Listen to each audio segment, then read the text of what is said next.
Hi, honey. Hi. Allison and I were arguing the other day about what? the kids always say, "Hey, you guys getting a divorce?" But they don't realize every mommy and daddy have fights sometimes, right? Yeah. You know that. They get nervous. They get nervous. Kids get nervous. Because I used to ask my parents, "Are you guys getting a divorce?" Is that right? I only prayed they got a divorce. Life would have been easier. If my parents had gotten a divorce, life would have been so simple. I would have gotten good gifts. Oh, I want one of those finger things. That. You get What is she doing? She's taking finger cuts. Oh, don't put those on, Deborah. Don't take Uncle Jackie's nasty finger cuts. Uncle Jackie's a very, very disgusting man.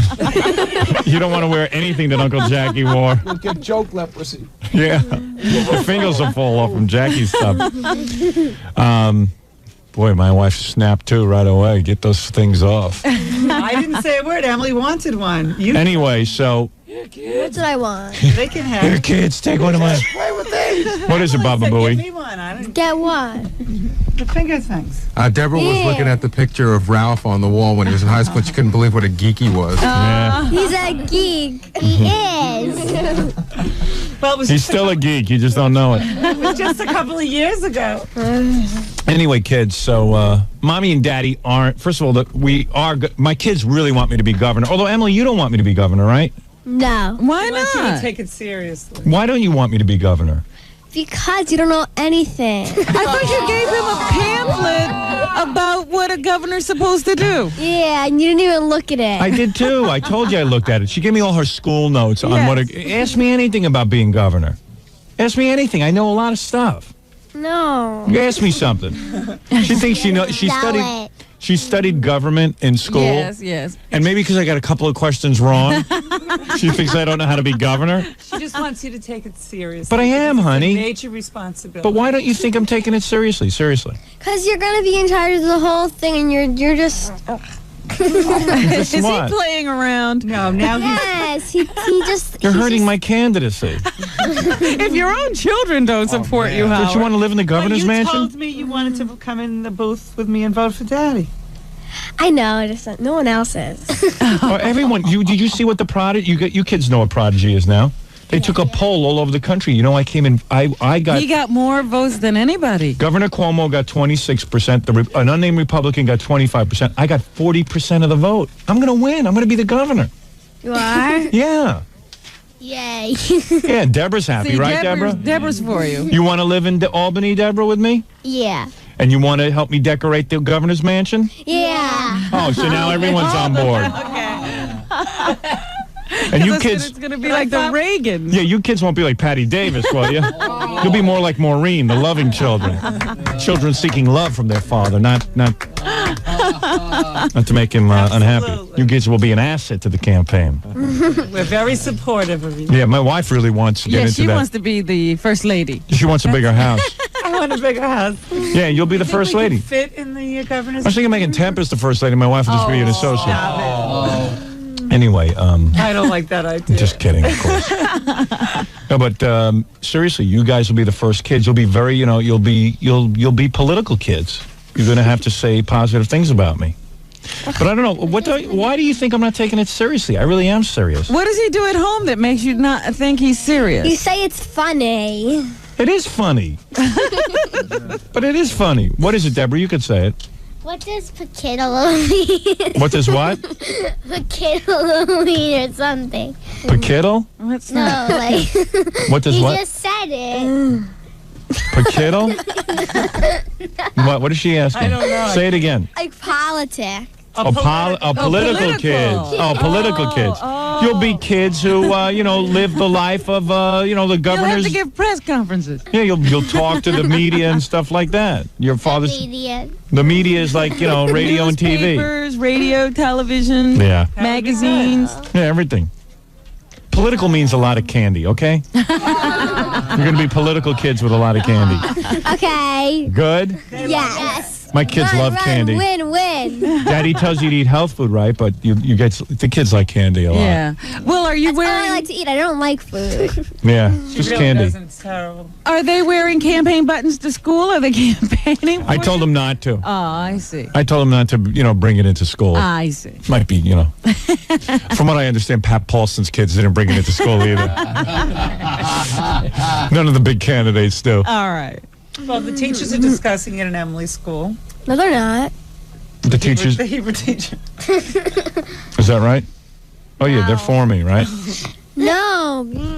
Oh, sorry. Oh, you went into the wrong The territory. Hebrew teacher said that if you eat bread on Passover, God's gonna come down and eat you.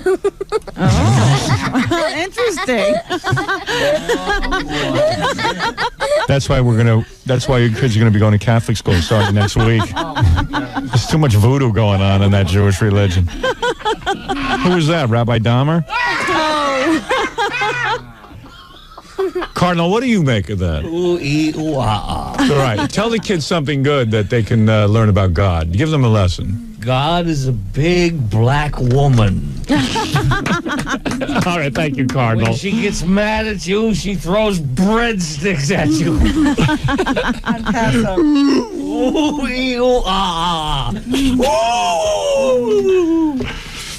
God gives chunkies to kids who act like humans. Hey, kids, that's you know who that is? That's Billy West. That's the guy who does Ren and Ren and Stimpy. Stimpy. That's Ren and Stimpy right You there. ever met Billy? Nah. Yeah, we met. I met you at your house one You're time. kidding, you're kidding. No, I'm not kidding. Oh, they love you. Yeah? Oh, They love Ren and Stimpy. Oh, I'll get you some pictures then. What is it, man? See? Do it for them so they believe Here, it. have a magic nose goblin. I picked them myself. Oh. Look at Emily's face. She I doesn't know, believe she's it. in shock. That's the guy. Wait, do that again. What, the face? Do everything again. Do Ren and Stimpy. Do the voices. Do everything again. What is it, you idiot? I'm not an idiot, Ren. Am I? And do that other cartoon that the kids like that you were involved with. Oh, Doug? Oh, we loved her. And do Yeah. Doug's voice. Oh, he's painlessly average 11-and-a-half-year-old. See? And he loves Patty Mayonnaise. Close your eyes and you'll see him. Yeah. He has a crush on Patty Mayonnaise. Right. Yeah, and I'm his friend Roger. Roger the bully. Hey, Billy, my kids look up to you. I mean, down to you. And I'm smarter than Gary. Right. Cool, huh, kids? Yeah. Yeah. Show business. All right. Show business. Imagine a guy getting paid for making goofy voices. Daddy has to work hard for a living, not like Billy. He gets paid for doing easy stuff. So, yeah. So we're going to be in the governor's mansion, and you should be proud of it. Don't think I'm taking it as a joke, Emily, because I really am taking it seriously. Deborah, you know I'm taking it seriously, right? Uh-huh. I really am. You're for him. Yeah, but Emily's really for me. She really wants to be the Oh, governor's sure, but daughter. she wants you to be serious. Well, Do you want him to quit after like 3 days? No. That's what upsets her. See, that's what makes her Yes, mad. I figured that was it. But don't you understand? My parents don't understand it either. My mother. No, don't you understand that I am qualified to do certain things, and once I do them, I should step down and let somebody really run the government who can do more? Do you understand that? I think people appreciate that. That's honesty. I'm saying I'm going to do what I'm good at. I'm going to get the death penalty for people who are mean and, you know, fix the roads up so people can get to work, and that's all I'm really capable of. Plus, I have a show business career to worry about. I have to tend to that. Being governor don't put bread on the table. All right? We'll be up there with no bread. All right. I'm going to make it so that every night episodes of Baywatch on TV, not just one night a week. 7 days a week. I thought you were keeping it to these 3 things. All right, okay, you're right. Keep it to the 3 things. Keep it simple. It's getting so complicated. All right, kids, I got to wrap this up. No, you're not. Yeah, we got to get out of here. No, I like it here. Well, you guys are doing the just show started with to Pete get Fornatel comfortable. then. You guys want to work with Fornatel? What? He's looking for a partner. Deborah, welcome. What was that? Welcome, Emily and Deborah. Yeah, Pete's got to do very his, special guests, Emily and Deborah. Pete has got to do his thing for Eric Clapton today. It's his 49th birthday or something. We're holding up the celebration. Pete's 49th birthday or No, Eric Clapton's? Eric Clapton's Oh, 49th okay. birthday. Because I know Pete's shaving a few years off if he's saying he's 49. All right, anyway, listen. Kids, I want to thank you for stopping by. My beautiful wife, Allison, thank you for stopping by. Your father drives me up a wall, but I dare not say that. 1-800-52-STERN. For those of you who want our backstage tape and poster, $39.95, $4.50 shipping and handling. You must be 18 or older to order. Also, Jackie Platinum Joke Page Martling to order Jackie's new comedy CD, 78 minutes of wild jokes, only $10 plus $3 shipping and handling. Call 1-800-323-5464. And tonight there's a big show over at Chuckles Comedy Club. Also, Jack, you'll be out front signing people up for the Libertarian Party in Mineola on Long Island. For information, call the All Digital 516-922-WINE. Kids, you think Uncle Jackie's funny? What? Kids. I don't know. What? You guys? You remember Uncle he used Jackie to tells you teach jokes. Tell us a joke. Uncle Jackie, tell the kids a joke. No. What? No. Why? I don't want Tell the kids. Tell them about Michael Jordan. We'll laugh even if it's not funny. Tell me your Michael Jordan joke, Jackie. All right, forget it. Uncle Jackie is a tongue Please tie. tell a joke. Tell a kid's joke. Tell the kids a Then joke. we'll think you're funny because you're Tell a not poop funny. joke? What? Tell a quick Poop joke. A poop. Yeah, they a love duty wild joke. over that. Duty They joke. love that. They love duty. There's an Indian chief, Is it someone clean for the radio? you know, and he can't pass gas. Oh, geez. Go ahead. Why? His stomach hurts, he can't pass gas, so his squaw goes to the doctor, and the doctor gives Squaw. his wife. An Indian's wife is a squaw. Just say what? Jackie What with is that this, Wonderama? You know, Deborah Jackie learned in picks school. the longest joke he knows. Deborah learned in school that it's Native Americans and you don't say Indians and squaws, right? What are Indians called, Deborah? Native Americans. Right, Jackie. Oh, an Indian's wife is called a squaw. There was this redskin. Jackie, give him a short joke. Native American. Give me, one of those. I like that joke. All right, I do. go. I just want to hear the rest of it. All right, go ahead. Start from the beginning again. Oh, no. Okay, kids. How do you get into this? Now that we know where the squaw is, tell us the rest. Wait, how do you get into the cemetery? How? With a skeleton key.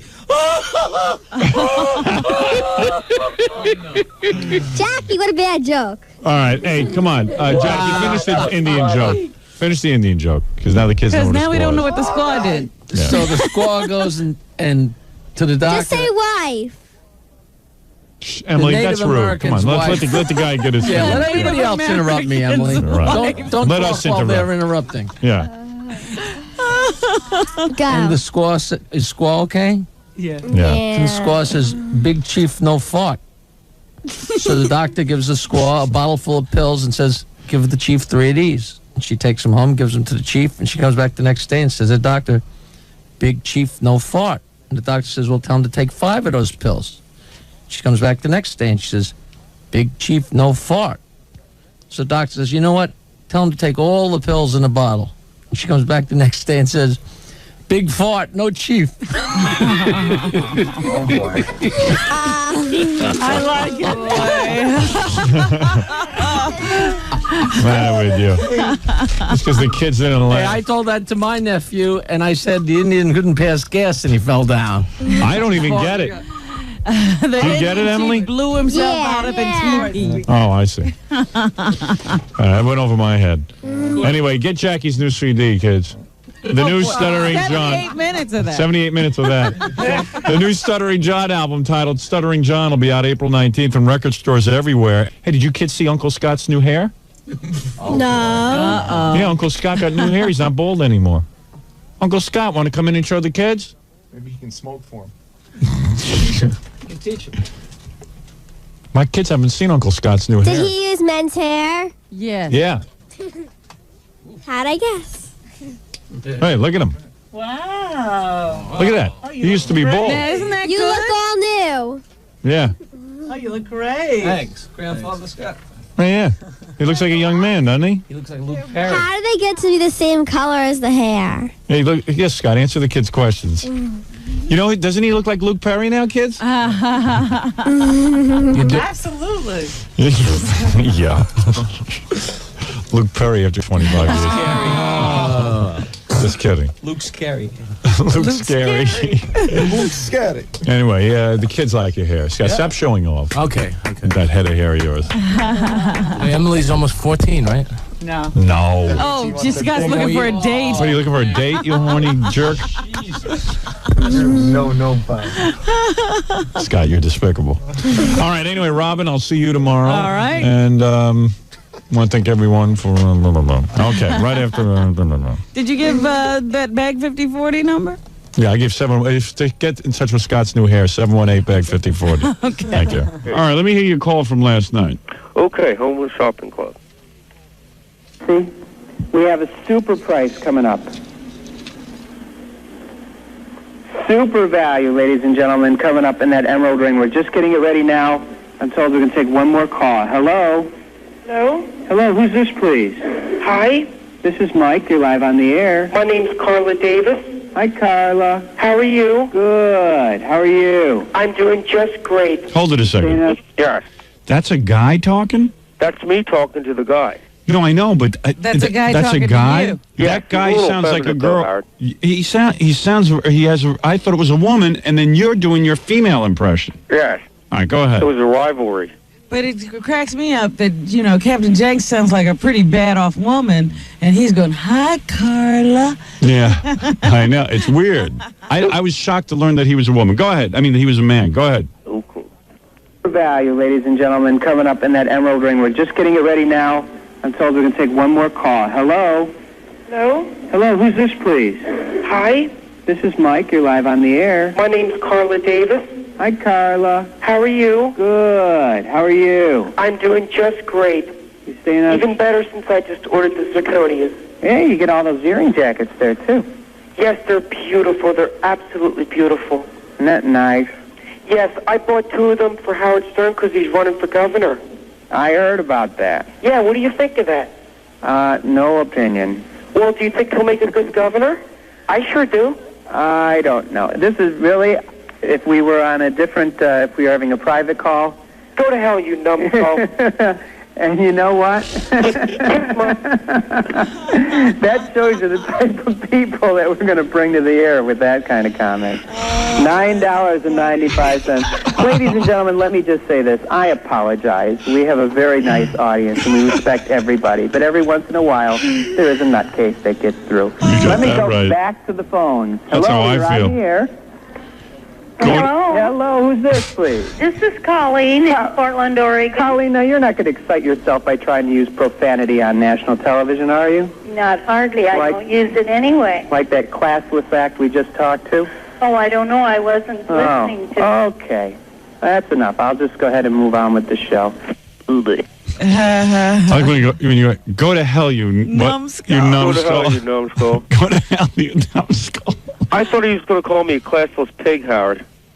He was good, though. He was funny. He had Yeah, something, but, he had a point of view. here he is, saying you've got some Zirconians with earring jackets. Yeah. Oh, he bought them for Howard Stern. And I got them just for you, Howard, because you're running for governor. Well, that's a good one. I'm going to become a resident of New York just so I can vote for you. Excellent. Do you actually buy that stuff? What's that? To get on the air, do you have to actually have purchased? Oh, yes, absolutely. Oh, you're kidding. Oh, no, I started up an account there. I'll never buy anything there, except for doing the Howard Stern calls. Yeah, but I mean, so now you own Yes. whatever they were I'm selling. going to send them to you, Howard, because you're running for governor. All right, thank you. So you had to buy the earrings. Yes. How much were they? They were $35 a piece. Wow. Or a pair. So Hey, you can I afford bought it. 2 You pairs. got that $35,000 advance. That's right. Absolutely. Now I have a budget, Howard. Okay. That's scary. Captain Jenks with a budget. Yeah. All right, thanks, dude. I have one more. Oh, what do you got? This is Home Shopping Club once again, only about 10 minutes later when they were doing computers. All right, very good. You're on the show live. Who's this, please? Hey, how you doing? I don't know. I really enjoy your presentation. Hey, thanks a lot. What's your name? Hey, my name's Bill. Hi, Bill. Where are you calling us from? I'm calling from, Montclair area. Up in the Montclair area, huh? Yeah. What'd you buy tonight, Bill? I bought the computer tonight. I had to get it. Hey, Alan, you better vote for Howard Stern. I'm going to break my foot up your ass. How you like that? How you like them apples, Pally? He just ignored me. I threatened to break my foot off in his ass. That's great. Yeah. I love that. First I tickled them, then I kicked them. But could I like you how the guy call for ignores a it. cheaper item? So did you have to buy the computer? Well, yes, Howard. Do you return this stuff? I needed one anyway. Do you return it or do you actually buy it? Oh, I actually bought that, Howard. I'm going to have a computerized network now. Yeah. How much was it? It was $3,000. I needed one anyway, Howard. Did you really buy the computer? Absolutely. What kind of computer? I don't know. Yeah, it's a no-name computer. You'll know when you get it. I'll know when I get it, yeah. Thanks. I'm trying to reach John DeBella's room. Okay, would you like to leave a message? Is he out or? Well, nobody answered, so. Would he happen to be down in the hotel bar? I can ring the bar just a moment. Thank you. I'm not going to go through this one again. He's out of control. Imagine him with a computer network. Oh. What kind of computer did you buy? I don't know. I don't know. I'm getting something. This girl here wants to take her top off for us, Robin. Real quick, she's right off the street. We have a lot to get to, but she needs to do it. She wants us to evaluate her body. She recently lost weight. She wants you to evaluate her. Yeah, she said to Gary she wants us to evaluate. How old is she? It's the difference. I just wondered. I don't know. I don't have a bio on her. I'm just telling you what I know. An interesting request. All right. She wants to get to know them personally. Oh, listen to you. Yeah, Hello? I think of them as people, Fred. Wow. Sorry. Well, you've got somebody on you. She looks like she has an attitude. She looks angry. Are you angry? Yeah. You are. What the heck? We haven't even said hello yet. But you want to take your clothes off for us and let us evaluate your body? Cowboy dance. Does size really matter, Howard? Oh, yeah. And let me tell you something. You're beautiful. Your chest. Are you okay? Yeah, I'm fine. Your chest. What happened to you? Your chest is so beautiful. I must tell you that I can't wait to see it naked. Okay, look, Howard, this is a farce, okay? This is totally ridiculous. What is? Why is this ridiculous? You're the one who came down here and wants to, do you want to take your clothes off, right? No, okay? I only... Well, Gary, you said she's going to take her clothes off. All right, I told him that I would do that. Right. Because I knew that was the only way to get in. Yeah. Why did you need to get in so bad? All right, this is really hard for me. What? Dear. No, you're making fun of me. No, this is good. I'm curious. What? She seems so normal in the guest lounge. No, she didn't. No. I was going to say, could we sit her down before Take she a seat and faints? relax. Why don't you sit down and relax? You look like you're upset. She a strong arm? It was just really important for me to meet Jackie. Jackie? You want to meet? Yeah. Well, hey, there's a new one on me because I don't think anyone's ever wanted to meet Jackie before. His wife doesn't even You want should to buy meet his him. new CD. He's the world's worst actress I've ever seen. I know. But good job. Are you- April Fool to you, too. What April Fool? Are you in love with me? No, I'm not in love with you. Oh, dear. Do you really like? Are you a Jackie fan? No. You're not a Jackie fan. You just wanted to meet Jackie. Why'd you need to? Why are you crying? Did I get you pregnant? No, but you got my mother pregnant. Is Jackie your father? Oh, jeez. Oh. It's nice to finally meet you. Jackie, you've always wanted to. Are you really serious? Is that why you look so much like me? I'm very serious. What are you saying They about said they Jackie? were going to put this on the air, but maybe we shouldn't. I don't know, because I am serious. Does Michigan State ring a bell? Sure. East Lansing? Yes. Boy, you did some homework for this April Fool's joke. Oh, Jackie. April Fools? Mm-hmm. That's what you think this is? Jackie, I don't seriously. Okay. I don't think it's an April Fool's joke. Seriously, Jackie. Would you like to move into my house? Jackie. You know, It's not an April Fool's joke. I'm not even in on this if it is. Why are you crying? She's meeting her father for the first time. Idiot. You're doing it on the radio? Obviously, I raised a moron. Oh, You didn't raise that anybody. doesn't surprise me. How would you? Alex, Well, let me ask you something. Ladies, hold on. Let me ask. He No. didn't raise anybody. Let me Do you know ask what you a it's question. like to grow up without a father? Let me ask you something. When you say that Jackie Martling is your father, which is outrageous to Is me. Jackie impotent? That's why he can't believe this? Jackie, are you impotent? No, it's just this happens to me every week. I got so many kids running around. All I got to do is yell charge if I ever get mugged. That's not true. Are you serious? I find it hard to believe. What's your mother's name, lady? Okay, take it off the air. I will tell you what my mother's name is. Tell me right now. How did you meet? You're doing this on the air. Tell me your name. My name, I'll tell you. I'm not going to tell you my mother's name on the air. And it just happened, you just decided to come in on April 1st?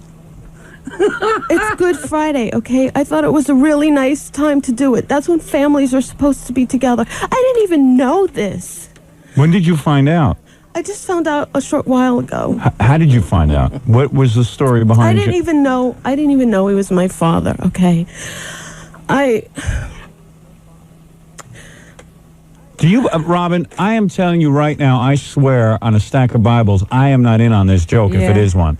Well, Do you know I about certainly this? don't know about any And I didn't Jackie know about it. children If jokes. anybody ever told me that I had a child, I would have taken care of her. Yeah, but you But can't maybe blame the Jackie. wife did- I mean, the wife, the girlfriend. You can't blame Jackie if, in fact, now listen, your mother could be also have heard him on the radio with us and said that's your father or something. We got to. Why would she do that? Why would she pick How him would as my she? father? How did she know Jackie? Yeah, she could have picked Howard. Why would That's true too. Why would she pick him? Well, how do you know? Where did you think? Who did you think your father was growing up? Did you have a father at all? She told me he died. Really? Well, I almost started. Actually, he's died on stage. Well, she said that you guys met at a party, you slept together, and then you blew her off after that. You Oh, wouldn't that even narrows talk that to down. And where did you meet? Where was the party? At Michigan State? Yeah, it was like I guess a frat party or something. Well, that's funny because I wasn't in a fraternity and didn't date people at fraternities. I was in a band and we had our own people. So well, it wasn't that she didn't say you were in a frat. Okay. She said it was at a frat party. There were frat people around. Look, I just found this out. She doesn't know. I don't even want. Look, I don't want anything from you. I just thought that I could meet you. You don't want a CD? Oh, Jackie, No, why are you I making don't. jokes? I don't want a Jackie, CD. I don't think this is. I'm being serious. I don't care. Don't even make. Well, what do you mean you don't care? Wait a minute. Suppose I'm cold. If you're her father, all I wanted to do, Jackie, if you're her father, what do you I mean you're just thought cold? that I could meet you. I just thought. You know what? I'm gonna tell you something. This isn't a joke. So what I'm gonna do is I am gonna take this off the air. maybe you and Jackie ought to go out. Maybe in you the and hall or Jackie, would you be willing to talk to her in the hall? Seriously. Sure. And You won't seduce her. She's your daughter. yeah, Jackie, she's your daughter, possibly. And I'm not saying, listen, no offense, but I'm not. In all fairness to Jackie, if you are his daughter, he wouldn't have known about it. If your And mother it's should not have his fault contacted. that he Did your wasn't mother ever there. try to contact Jackie? No, she was too embarrassed. She got pregnant. She didn't even go back to school. She went back and lived with her parents. Really? And but you wouldn't really know if Jackie was your father unless you had a blood test or something, right? Well, yeah. I mean, maybe we should talk about that off the air if you'd be willing to have like a paternity test. I don't You know how know, they she do looks that. like somebody I used to sleep with. Well, maybe that. Seriously? I mean, I have a picture. You have a picture of your mother? Yes. You'll show that to Jackie? Yes, I will. Give it to me right now. Okay. No joke. But who cares? You never. Well, calm down, Jackie. I mean, you can see how upset yeah, I'm the girl is. Hey, the guy's uncomfortable. I can see that. Jeez.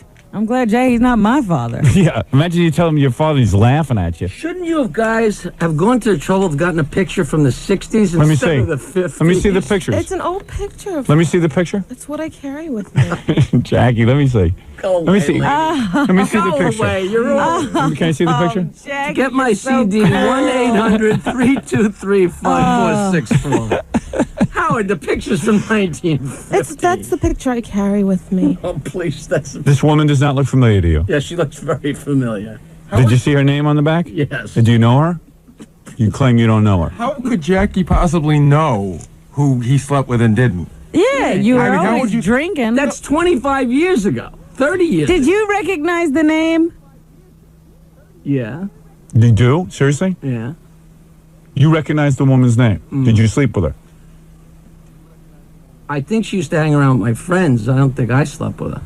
You sure? Maybe I did. Maybe I did. Why would she say you? Why wouldn't she say one of your friends? What would be the point of that? I'm just playing along, lady. That isn't anybody. Please, stop. Why don't you even look like her? Well, I think she does, actually. She doesn't look like you, Jackie.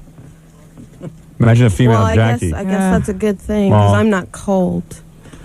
Well, you're not even looking for anything from Jackie. You just came up to me. No, I just... I'll give you a free CD, lady.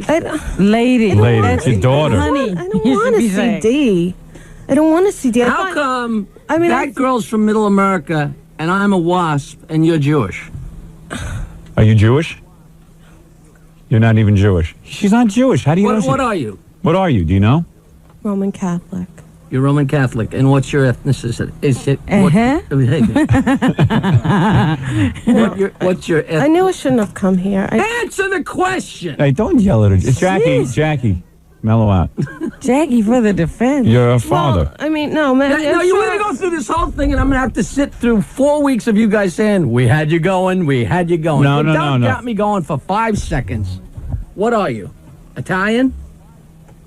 Yes. And what is Emily Turner? Well, maybe Emily Turner was half. Maybe her mother was Italian, Jackie. Wait, that's her maiden name, right? Yeah, but maybe her father isn't Italian. But how could you? This is my daughter. Because you're making a fool out of yourself. Well, let me. That's Maybe, the whole show. I'll take this off the air. Howard, maybe it's just, I mean, he's obviously... Can I ask her 3... Did you want anything from Jackie? You're looking for money from Jackie? Howard, may I ask mean, her he's 3 obviously questions? in shock. What do you do for a living now? Are you presently employed? Yeah, I'm a receptionist, but that's not what I want to do. Right. I mean, Is that her maiden name? Do you know what that means?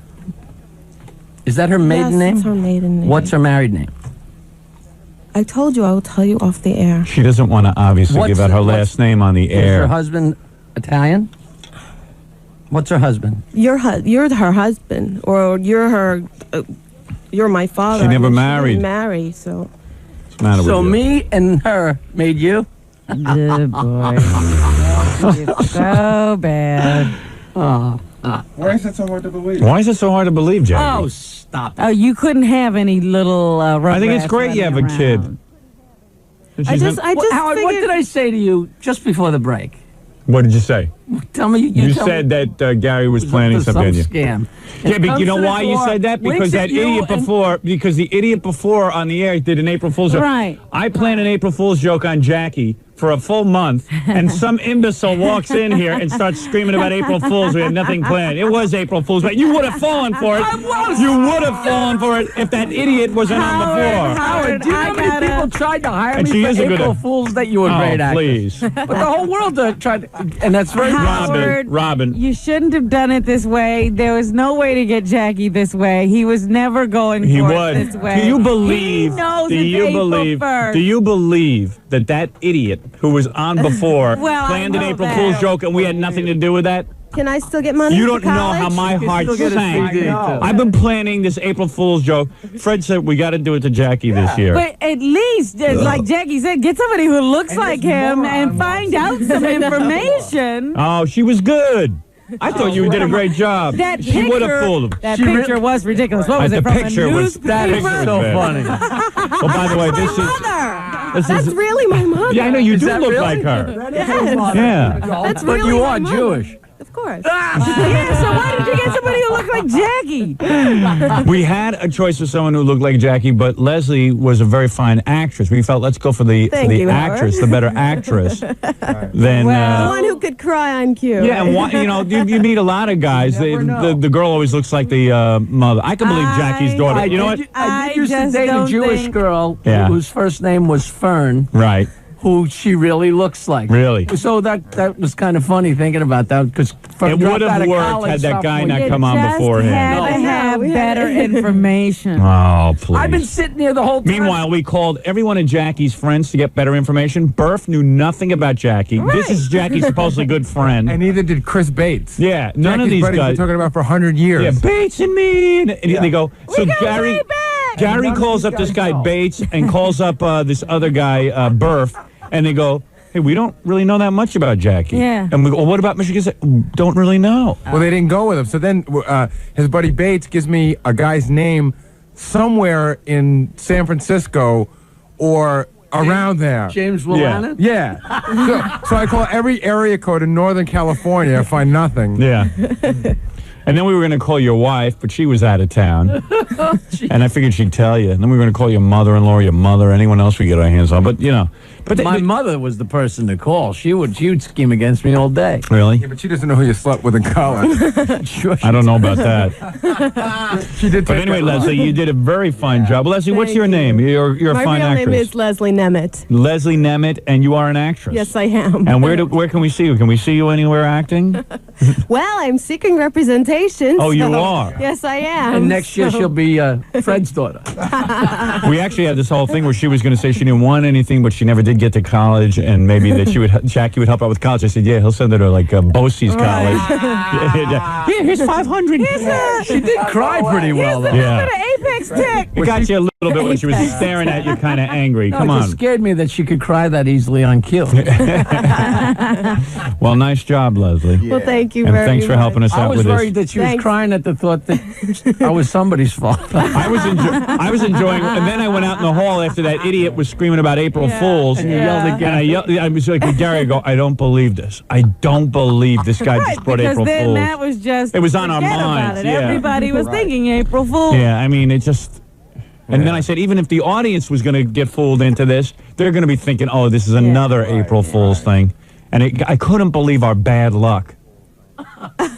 That's why when I said that guy was great, you were like, yeah. Yeah, I was furious. I was furious. You lost it. You should have gone along with Jackie. I was furious. Howard, he asked me to wear the hat. Yeah, I'm furious. You know what the worst part about this is? You know, we take turns every year getting somebody. Yeah. And we got Jackie this year, Robin the year before, and me the year before. And since we're all afraid of Fred, it'll be my turn next year. I know. It always skips over Fred. Like leap year. Fred is the one who said, we got to get someone to say that they're Jackie's daughter. I want to thank my friends who tried to fill me in on Jackie's life. Yeah, that's scary enough. You know what? Imagine studying Jackie's I life. thought, Gary, Thanks, I thought guys. somebody had said to me at some point, but I think it was a long time ago, like 8 years ago, somebody said, oh, we were going to try and pull off a thing where we found your daughter or your son or something like that. Yeah, well, we finally got around to it, and 5 minutes before we're about to do it, some guy walks in and plays a practical joke on us.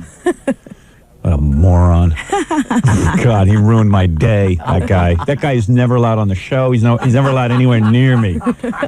He's a bad luck charm. I'm calling Time Magazine and tell him never to put him in again. Yeah, right. He's going to go nuts. The one thing he did wrong that he would have no idea he was doing And you know wrong. what? I haven't had, that guy was out there trying to play that joke on us for 3 days.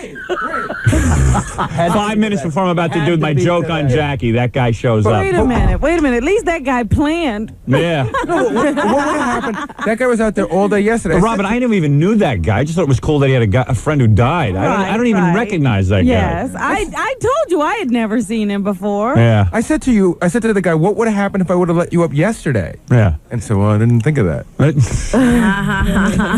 Well, anyway, Leslie, nice job. Thanks for helping us out. Thank you very much. Thanks, Leslie. She's a wonderful actress. Yes, Jackie's daughter, Leslie. If you want to represent Leslie, you can call me at the station at 212-750-0550, and I can get in touch with her. All right, real Thank good. you. All right, Thank thanks, you very Leslie. much, Gary. Thanks. By the way, if you want to take your clothes off now, you can. Well, I'll tell you what, Howard. Next time I'm on the show, perhaps I will. All right. Well, I'm looking forward to that. Yeah. All right. Let me take a break here, Robin. In the news today is the big shakeup at the Dallas Cowboys. That's stupid. But they have named somebody. They say that Jones already has somebody picked. I don't know who he is or where he's from. But Does he have AIDS? and no other reason to live. Right. Here's Jerry Jones explaining the relationship between he and Jimmy Johnson. Oh, all right. So maybe now we'll understand. Yeah, right. I want to be able to consult with Jimmy. I want to be able to talk with him. I want him to be able to pick up the phone and call me. Oh, yeah. Give you free advice. We want to have that type of relationship. Sure. What do you know about football? Yeah. Be able to pick up the phone and call me. Why should the guy call you? He's doing everything right. Yeah. He sounds like a robot, that guy, Jerry Jones. He sounds like a robot. Did you hear him? I want him to be able to call me. I hate guys who talk like robots. I never trust them. That's why I hate our general manager, Tom Chisano. He's what he reminded me of. You will not get a raise. You do not. You are not entitled to more. Cost of living. And that is it. 7%. Cost of living. I want you to be able to consult with Jimmy. I want to be able to consult. I want to be able to talk with him. I want to be able to talk with him. I want him to be able to pick up the phone and call me.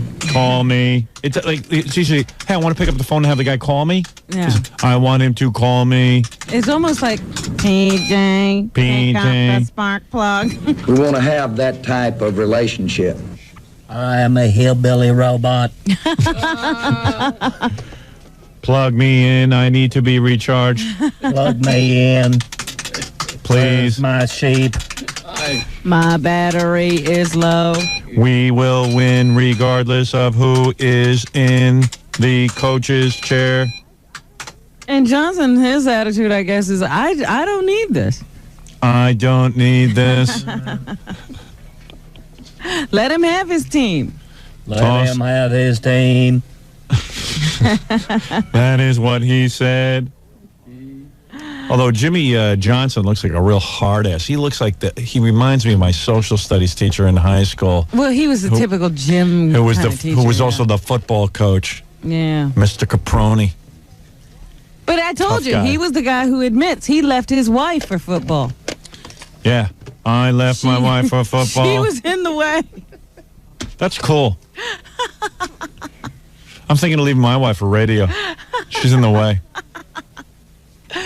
I just didn't have any time for her. I don't have time. And then the Sons came on the interview and they said, I think we mean more to him than football, but I'm not sure. Right. Mean nothing to me. I am without feeling. I have trained myself to be inhuman. I live next door to a nuclear plant. My hair is a helmet. I live near power lines. Gary, buy a house. Gary lives next door. Welcome to the neighborhood, Gary and Mary. I don't think I could live in Dallas, man. I think a lot of dudes sound like that in Dallas. It's a city full of gym teachers. Where we shoot presidents and people who shoot presidents. I am a robot. So here's how Troy Aikman felt about it, the quarterback of the Dallas Cowboys. I sent him a bouquet of flowers like I did for Nancy Kerrigan. Troy Aikman is the quarterback, right? Yeah. Yeah, we don't care. A lot's going to depend on who comes in, and then hopefully we can keep this thing going. And I don't have any reason to believe that we as players will not be as focused and as concentrated on achieving what we want to do as we've ever been. I bet you he's happy, Troy Aikman. Why do you say that? Because Jimmy Johnson was the biggest star on the team? Well, no, because Jimmy Johnson's a big hard ass probably. Any guy who leaves his wife for football, you got to know, is busting your balls constantly. It's probably like finally having a substitute teacher. Well, Troy did say that he talked to Jimmy after this whole thing went down, and he says the players, because, you know, a lot of the players are very disgruntled after they heard what happened. Isn't Mark 𝗦𝗄𝗏𝗏 one of those guys who usually talks to us? Yeah. Before the Super Bowl? Well, here's what he had to say. Mark's one of the few white guys on the team. Notice they interviewed two white guys, Troy and Mark, for, find out what they feel. Hey, how the black guys feel? Who cares? The whole feud seems to be over who gets the credit. Now, we've been told that since day one here, that's the kind of thing that'll bring an organization down, bring a team down. Well, I guess you have a situation of guys maybe not practicing what they're preaching. Whatever he said, I agree with. I agree. That's weird. That robot guy, man, I don't trust him. He's scary. Jones guy. Jerry Jones. We will win regardless of who is in. These guys, it's all ego. It's only a guy thing. You call me. Women don't understand it. It's a guy thing. It's guys trying to prove who's more important. I see it with lots of guys. Mm-hmm. I don't see it in women. I see it in guys. Women are much better in business than men. Men get the ego right in the way to the point where they spite themselves, to the point where they get rid of. And it's with other men. If a man and a woman are working no, together, that's fine. It doesn't even have to be an issue. It's ego crap. I even see it like in my own business. Even working here, there are with times. Jackie. Yeah, exactly. Hey, I gotta be, it's me. You know, you're sitting there and people are laughing and you know it's yours, but they're laughing at him and he's getting all the credit. Yeah. Oh, yeah. Hard. It's kind of hard. Yeah, but what's better? Yeah. How do you say that that's your joke? How many ways can I get the word out that I wrote something funny? See, Fred's like a woman. He don't want credit for what he writes. That's why I like Fred. I'm hoping they think it's all Jackie. Yeah, right. Poor Fred. If Jackie can't get any credit, what about Fred? Meanwhile, Fred's a funny guy. Fred's a very funny guy. Just doesn't like to share his material with anyone. He keeps it to himself. I can't blame him. him. On occasion, then Jackie takes credit for it. Exactly. There you go. That's the way it works. There's a whole other war going on See, here. you didn't even know Fred was sharing. All Jackie's right. been hogging the credit. I'll just rewrite this in my handwriting. Howard got a great idea. What if? All right, anyway, enough You of those see two. how it goes? Yeah, now we got Billy to deal with. It's a peeing contest. I'm Jimmy Jones. Well, anyway. I'm Jerry Jones. Jackie steals my ideas. Jackie, that thief. Jackie rewrites my ideas.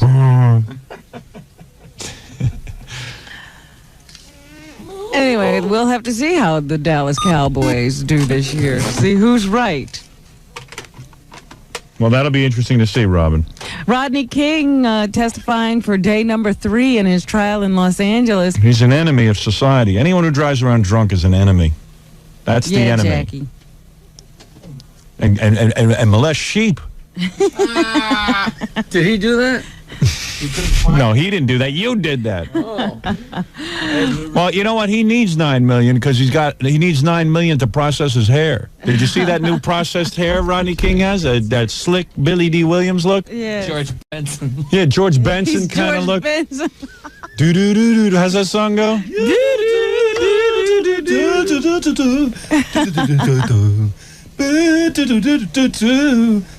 Are we really happy here? George, remember he was like popular for like 5 minutes? 5 minutes. Yeah. Do do do do do do do do. Can't we all just get a do do do a hairdo? A do do do do do do do. Rodney Luther King. Look at my... Well, anyway, you know how we've been talking about the tornadoes that touched down in Alabama? Into the liquor store. Calm down. I'm on to another story. We're still on that one. We're not nearly done with that. You get me. You brought up Rodney King. I have to go Slowly I turn. I have to go on. Remember the tornadoes that struck on Sunday down in Alabama? Gary bought a house there next to the tornado. Next to the church. It's good real estate. You know, and it blew down all the churches and, killed people in there. But there was a couple living in a trailer. So I'm kind of thinking that God doesn't like churches. He likes mobile homes. Yeah, he does. Because their mobile home was destroyed, but nobody was really badly hurt. Yeah. In fact, the woman, Renee Millblocker, says she was holding on to her 2-month-old daughter, Kristen, who was saved by a miracle after she was blown by the tornado out of her mother's arms. She wound up safe and sound in a chest of drawers 75 feet away. She landed in the chest of drawers? Yes. Now here's her mother. Or no, here's her father, Wyatt Millblocker, explaining what happened. Knew all those people praying in church died. I wonder how she got there. I told her she didn't get there. She was picked up and put there, and she had to be put there by the hand of God. Yeehaw! Was that Jimmy Jones? Jerry Jones? You will call me. You will pick up the phone. You will call me. The Millblockers' 2 other children, aged 3 and 6, also survived with only minor injuries. Want to know the truth? What? I'd rather be in a tornado than live with her parents. in that You'd rather mobile live home. in a chest of drawers. Yeah, leave me here in the chest of drawers. God was right. Now we got a place to keep her. I just like the sound of the chest of drawers better than I do the parents. I don't know, maybe it's the accent. I don't know. A group of British doctors is hoping that organs from specifically or specially bred pigs BJ. could be used in human transplants within 2 years. Oh, good. A litter of pigs at a research center in Cambridge, England, is believed to be the first generation of transgenic pigs that have been bred naturally. And scientists hope their offspring will be genetically pure enough to be compatible with humans. So like you could have a pig heart or Yes. something? Dr. David White, the head of the research team, says the hope is that the pig organs won't be rejected by the human body. Hey, I've slept with pigs. College especially. Dr. David White, please. Oh, this is the guy who invented this? He invented pigs? What we're doing, in a way, is making non-stick frying pans. We are coating organs with Teflon, if you like, to protect them from the human immune system. What's he talking and about? what we now have to discover is exactly how much Teflon we need to put on to give those organs satisfactory protection. I don't even know what he's saying. He's a jerk. I mean, maybe he's a good guy and everything and a bright scientist, but he doesn't sound like he knows what he's talking about. What we're doing is creating a Teflon frying pan. He's the galloping gourmet. Of pigs. Pope John Paul II is coming to visit New York in October. Well, wear a giant hat just like the Pope wears. Big giant purple hat. Big garbage can. Yeah, big garbage can on my head. You don't even have a cone. Yeah, right. Big cone. Yeah, that's what I'll do. I'll take off my giant hat and I'll have a cone head on. Hello, Pope. Hi. Hello. Hello. Welcome to New York. You know what's always funny to me when you read books and stuff and you see famous people and they got to stand next to the Pope and stuff and you realize how stupid, it did them absolutely no good to stand next to the Pope. What, like it's supposed to keep you from dying? No, but it's just like, so like the big accomplishment in their life is just meaningless. The Pope's forgotten about you now.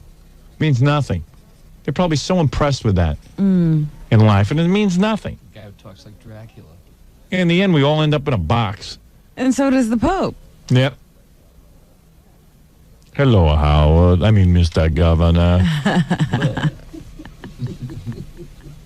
You'll probably condemn the whole state of New York if you become governor. Yeah, right. He won't even visit. Will I be governor? But no, that'll be when. No, you it'll said? be in between because that's October. The election won't happen until November. Cuomo gets to have all the fun. Seems that he's coming here to celebrate the 10-year anniversary of Cardinal O'Connor. Why, Your ascending Holiness. to that post. Oh, man. Wait till you see what Cardinal O'Connor wears to meet the Pope. You should see. Did you see that picture of him the other day? Be flowing with the palms? Oh, yes. Yeah, with the palms and the giant purple hat. Yes. Unbelievable. What do you think he'll wear? I mean, the Pope probably will be in white because he likes to stand out. Cardinal will be a grown man in a big fruit suit and a Carmen Miranda hat.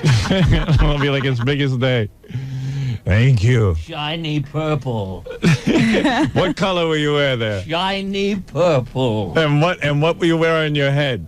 A big garbage can to cover my antenna so I can go to Mars. Yes, be nice to Pope. Yes, I understand. What do you wear under that gown? What are you wearing under that gown? Tomorrow, I'll wear a Woody Woodpecker outfit. Don't you think? I'm a Walter Lantz fan. Don't you, Cardinal? Don't you think that's going a little bit too far? Yes. Big Carmen Miranda hat. Bananas and pears. Every fruit, two of every kind. Wing wing. Omni Patri Filius Spiritus Sancti. Yeehaw. Yeah. Voodoo. You're good, voodoo man. Yeah, but you'll be excited when the Pope I'll comes. bless you like this. I'm hungry. I'll eat my hat. And big balloon pants like Buttafuoco. No, that's too silly. Zebra stripes. You're gonna wear big balloon pants like Buttafuoco with Guido pants. Guido.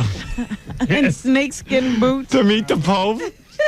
Oh, yes, and pull up in the Trans Am. Hey, stata zit.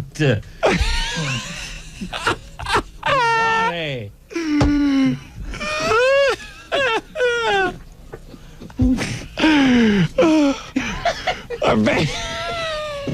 When will that big shot from Rome go home so I can fart and watch cartoons?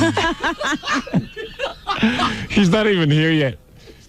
You're saying he's going to cut into your cartoon time when when he comes here to New York? Yes, St. Patrick's Cathedral, the Right. rectory. We watch Baba Booey and Quick Draw and Hound. No, when the Pope comes, you will spend all your available time with him because to be in his blessed presence will be unbelievable to someone like you. And I guess they're rewarding you for being so good. And wear your special outfit. That's right. Your big... I love my old clutch cargo tapes. My next commandment, thou shalt not steal my neighbor's Z28. The Guido lead sled.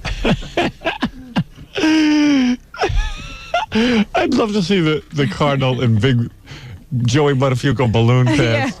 Big dumb pants. Because that's the official voodoo language.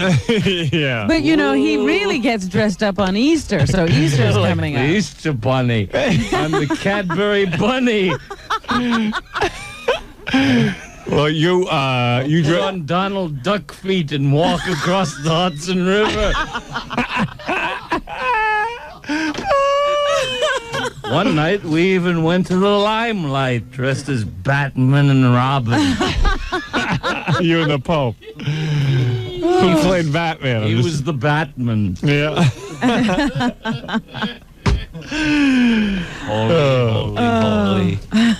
Well, I don't know. I mean, some of those outfits you wear actually do look like goofy, kind of. You know, they look funny. But I guess you have to wear that. That keeps your image up. You know, but you know what I love? That's always on fire. Yeah. Yes, with the smoke coming out of You have it. a pocketbook on fire. It goes with the purple. Yeah. But you know what I like? That he always wears those conservative glasses. Yes. He's got the pointy hat Jeffrey Dahmer glasses. and the robes flowing. Yeah, why don't you get wild like Sophia Loren glasses? Those giant big Nut glasses. Nut glasses. Yeah, or power frames. What was that? Buzzy Lazar. Yeah, Buzzy Lazar. Buzzy Lazar. Buzzy Lazar. No, if you had, why don't you change the glasses? Power Cardinal. Yeah. Why don't you get a more updated? Why don't you get those big blue tints? Even Elton John glasses. Yeah. Yoko Would be gave more those glasses a appropriate. bad name. Why don't you get Yoko glasses? Big glasses. Wraparound glasses. If you're going to dress that bizarrely. Do you ever get embarrassed? Do you ever want to just walk around in a suit? Or like a pair of jeans or something? Something Yes, but I conservative. still have that pointed nose, and it's better when you're dressed as a nut in the church. Yeah, right. It's more acceptable. You like to dress as a nut full time. I'll make all my underlings dress like Freddie Mercury. My favorite is when I dress like Liza. He dresses like Judy, and we climb into a coffin. Holy, holy, holy, Lord God of hosts. Heaven and earth are filled with thy glory. Ooh, ooh, ah, ah. Ting, tang, walla, walla, bing, bang. All right. Yes, we have to stop and go on. Yeah, come on. We have more I news. I see here Cardinal. that some leading Catholics and some leading evangelicals. You know, his name is John Cardinal. Yes. O'Connor. Uh-huh. He uses Cardinal in the middle of his name. Right. It's like. Why do you do that? Christopher Superman. Jackie Jokeman Modeling. I see. Same thing. Jackie Jokeman. You put your nickname in the middle. Jokeman Jackie Modeling. All right. All or right. Tom Magnum P.I. Selig. I'll give you the final word, then you got to shut up. What is it? What? Do you want to say anything? Oh, let me see. All right. Yeah, really. I'll pass on that one. All right. Thank you. Okay. They have decided to stop fighting about who has the better religion, Howard. Who, the Jews and the Christians? No. The Catholics and the evangelicals. You know, like Pat Robertson and that group. Oh, Catholics definitely have it over there. No. They've decided to join forces and stop fighting about who has the better faith. I say any and faith bind together. where you got to go on TV and ask people to send you money, like poor people to send you money. So you can have more bad TV shows. In short, they will be working together as a common faith in recognition of each other. I don't think we'll ever see the Cardinal. We're better than they are. I don't think we'll ever see the Cardinal come out and say that Pat Robertson is doing good work. My God's better than you. I'm just telling you, they've made a decision to do that. Don't believe it. Right, Cardinal? We're better than them. We have Latin. Right. Funny hats. And queer priests. Oh, geez. Yeah. What do they have? Doesn't stack up, does it? No. Better than them. My God's bigger than your God. Did you God's see? Faster and shinier. Did you see that there was a woman who was fired from her job in Virginia because she has a mustache? Yeah, I saw that. Now, what was... I saw her on TV last night. That's a pretty good growth she had on her face. Yes, that was heavy. Now, why won't she... now, what is it? Where did she work? She worked at the Ritz-Carlton Hotel in McLean, Virginia. And they said, listen, your mustache is...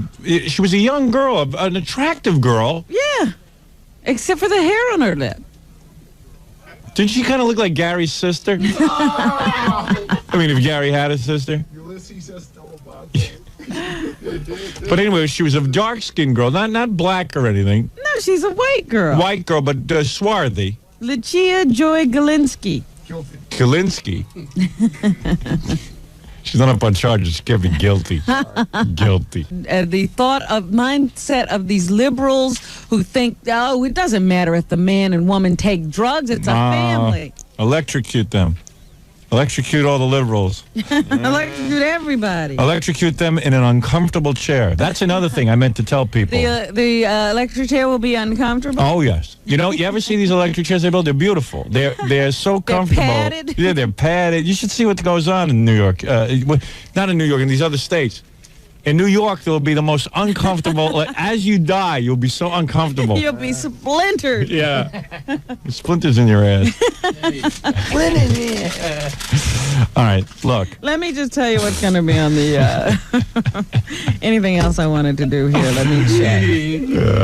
No. Check. You don't want to miss anything. Todd Bridges will be on the Jenny Jones show. Thank goodness. Along with the rest of those child actors and actresses child who wind idiots up ruining their lives. Jenny Jones. He now says that his drug problems were due to a chemical imbalance, and it was only addressed last year. There you go. Instead of doing time this time when he ran into some drug possession and weapons possession charges, the judge gave him 5 or 6 years probation and put him in a drug rehab program for a year, and he has to undergo random drug testing. He's now trying to jumpstart that acting career once again. Somehow when we had him on the show and he was running around at 100 miles an hour. I thought something was wrong. And he kept telling us he was off drugs. I didn't believe it. Yeah. That's an interesting piece of tape. It sure is. He also says he molested by a friend of the family when he was 12 years old. I was being friendly. Did anything not happen to your Todd? I call that being friendly. Dana Plato, who was another character on the same show, Different Strokes, will also be on the show, along with Danny Bonaducci and one of those girls from 8 is Enough. Yeah. Haven't we seen that Lange show O'Grady. enough? The same show where these kids get on and talk about how Hollywood turned them into drug addicts?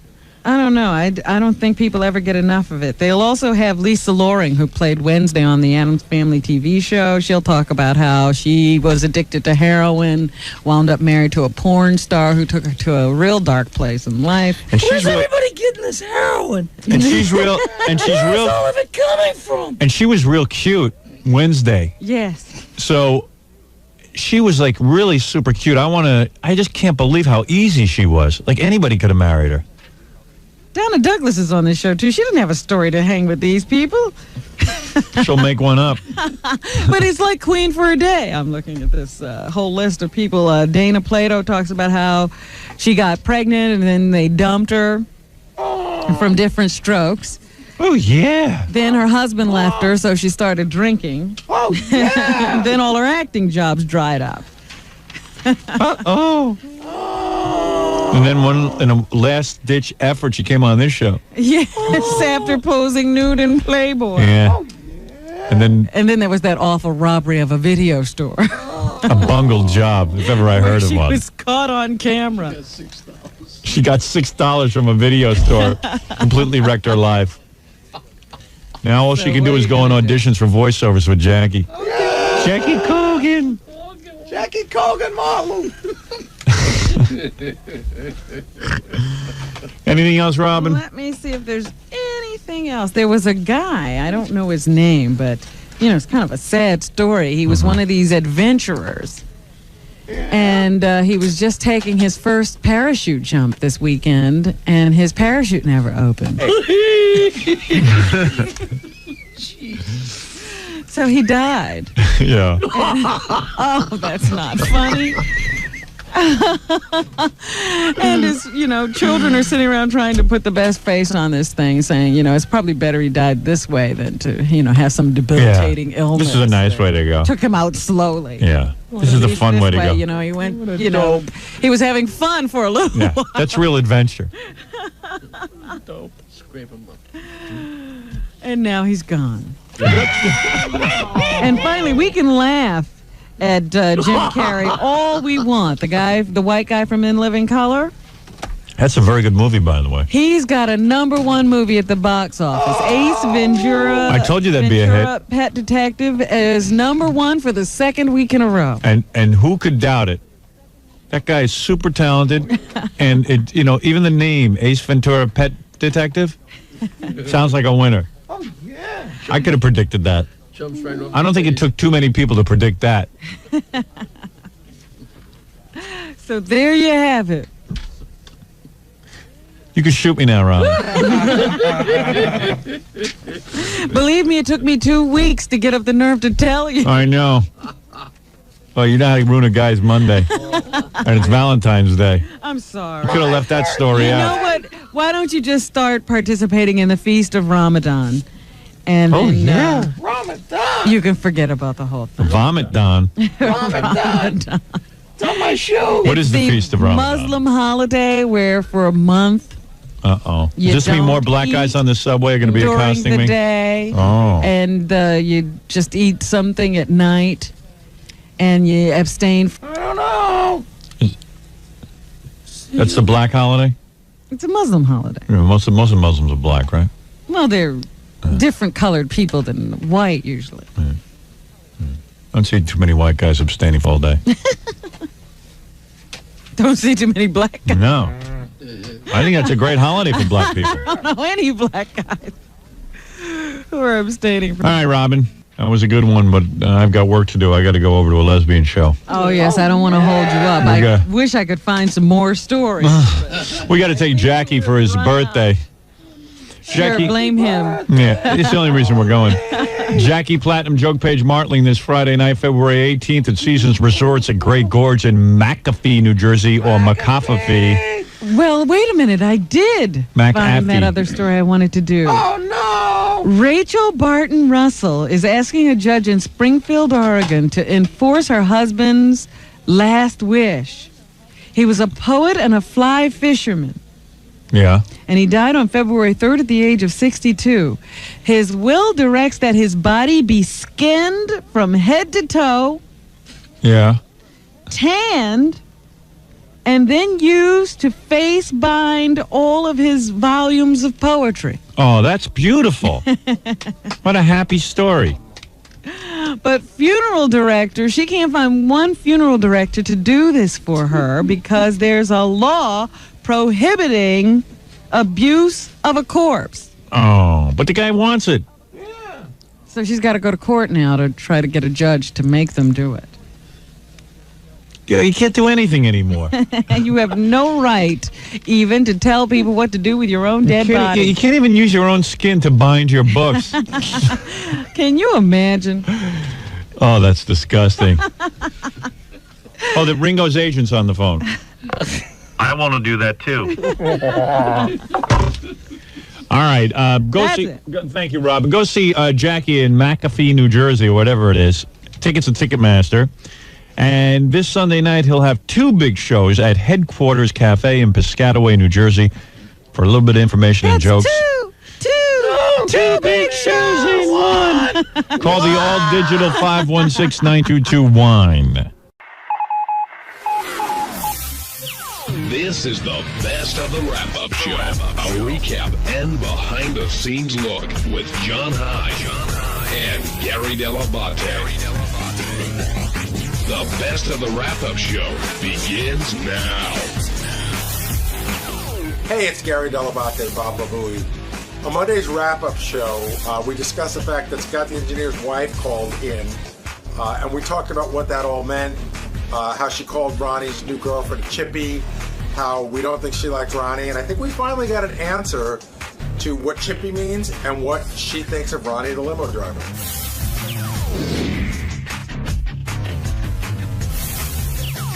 We haven't had a good old-fashioned on-air fight amongst the staff in a little while. Long time, I think. Like a good one, like a real one. Yeah, it was very real. And it got more real as it went on. Well, once wives start arguing, then it's a good fight. Well, let's start with that. So Shuli goes in and does the update. And I think the premise was to talk about Sal. This is going to be a Sal bashing. Right.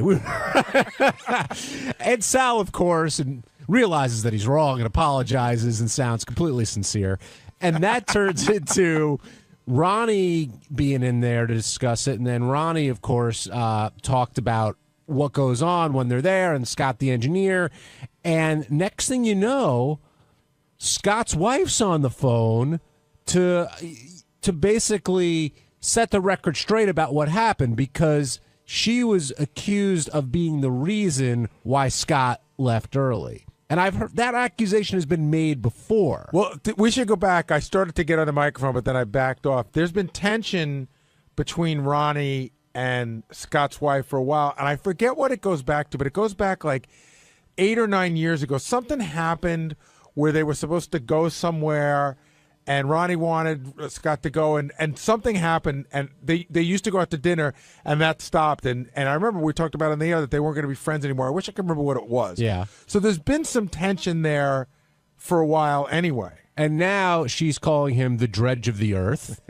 And Ronnie, when Ronnie does it, you really want to go there. You could tell Ronnie's getting heated, and they got into it. And well, I was going to ask this question, but I see a caller already has it. So, Jeff, I'll give you the floor. Ask your question.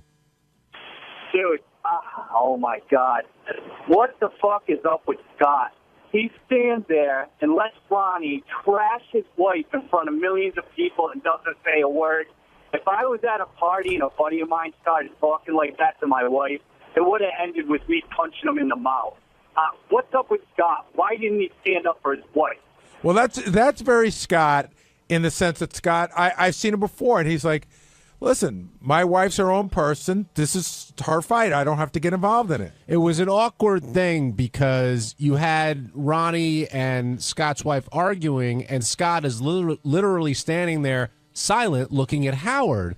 And I wasn't sure if it was what you just said, Gary, sort of this is her fight, let her handle it, or if you what was going through your mind as that was going on? Because you had to feel extremely awkward, Scott. Well, it was a little awkward, obviously, but I mean, she called in and she, was upset that they were making fun of me.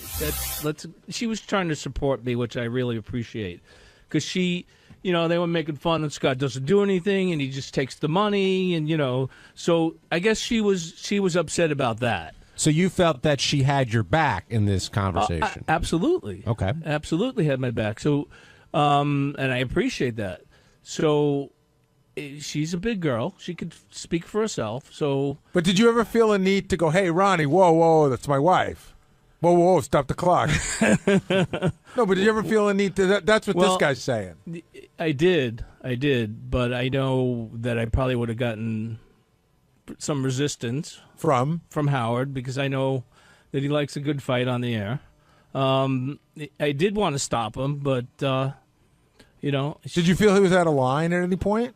They were arguing. I don't really think he was out of line. I mean, it's got to be weird too, because like who are you? Which one are you closer to? I'm not even going to answer that. I do have to say, Scott, that for my money, Scott had the funniest line of the morning. Howard goes, "Scott, what do you think of Ronnie?" And he goes, "You heard my wife. He's an asshole." Scott, I don't think Howard would have gotten on you if you backed your wife up there. I really don't. I mean, you weren't going to. Of course, I back her up. I mean, I don't. She has some of her feelings, and that's fine. I mean, obviously she, But do you think it? I mean, she so held her own. Yeah, that's what I thought. So if she was, I didn't think that there was a need for this. Isn't a party, and you do let stuff sort of air out. That's the point of her calling in. She wanted to get her point across, and I don't think this is a hey, don't talk to my wife like that. It's not like he said, "Oh, she's a fucking skank." Yeah, he had an argument. She had an argument back. Yeah, plus, I don't think Scott's unaware of this issue. My guess is there's tension, right? We agree that between your wife and Ronnie, there's tension. Well, there is now, but there was before. I do remember now. There's a guy up on the phone, but I do remember this started when you wanted to go to driving school, right? No, I think it's not at all. If I remember the story correctly, is when we first came to Sirius and we had that partnership with NASCAR, which both Scott and Ronnie were really excited about. And I think they had this whole weekend plan where they were going to get flown out to Chicago, they were going to go to a race or something, and they were going to go to a race and be in the pit and blah blah blah. And then at the last minute, Scott pulled out, and Ronnie totally blamed it on Scott's wife. Right, and I think I remember that coming up on the air, and I think that's whether Ronnie had tension with your wife over it. I think by bringing it up on the air might have created tension with your wife against Ronnie. It might. I mean, she obviously doesn't agree. Do you live there? You seem unaware. Ronnie's wife. Ronnie sees a problem. Did he have a problem with Doug Goodstein's wife also? Didn't he have words with Marlo Goodstein on the air? Yeah. Did he called her like a bitch or something? Yeah. I don't know. I don't remember if it was that, but we're going to try and get Ronnie down. I guess she liked Ronnie's ex-wife, and I guess she felt bad about the whole thing, and then he's with a young woman now, and so I guess she doesn't she didn't like it. So this tension. I listen. I've heard similar.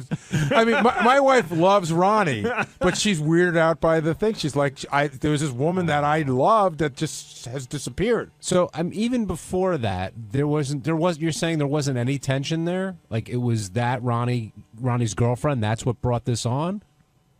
Well, we do a lot together, or I go out with him, and so I guess maybe I took away some of the attention I should be giving to her by going out with those guys. But I mean, I don't know for sure, but I think it's more of the girlfriend thing. Now she likes Stephanie though. Now, why were people blaming your wife for you leaving early? You said that wasn't the case. Not the case. I mean, we were there. We hung around for 10 minutes after the show ended, 10, 15 minutes, and it was already after 11, and I had a pretty long ride home, and I had to get up for work on Friday. Right, but when you said that, Shuli, Ronnie, that's not the reason why.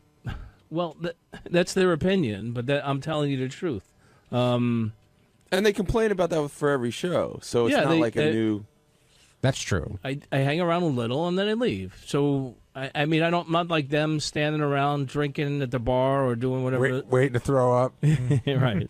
So yeah, I don't get wasted. I didn't drink. I had one drink, I think, and so that's my thing. So I left, and I had to go to work the next day. So they didn't.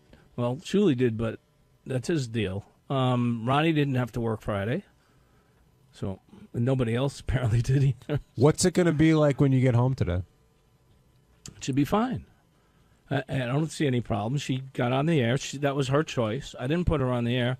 She wanted to argue with Ronnie, and she felt that she had certain things to say. She didn't appreciate them trashing me, both at the show and on the air today. You don't think she's going to come down on you for, like, kind of letting Ronnie railroad her? Like Ronnie was yelling and wouldn't let her get a word in. You don't think she's going to be like, where were you to have my back there? Or in a situation like that, yeah, I would. It would have been almost impossible to get a word in edgewise anyway. So she was doing fine. If she needed help, I would have stepped in, and of course I would have helped her. But I didn't feel that I had that she wasn't doing fine. She did well. She expressed what she had to say. I mean, there's a part of me, like, if that was going on with me, I would have sort of stepped back and go, look, my wife's kicking Ronnie's ass. He didn't really. She certainly was holding her own, don't you think? Yes. He didn't trash her really.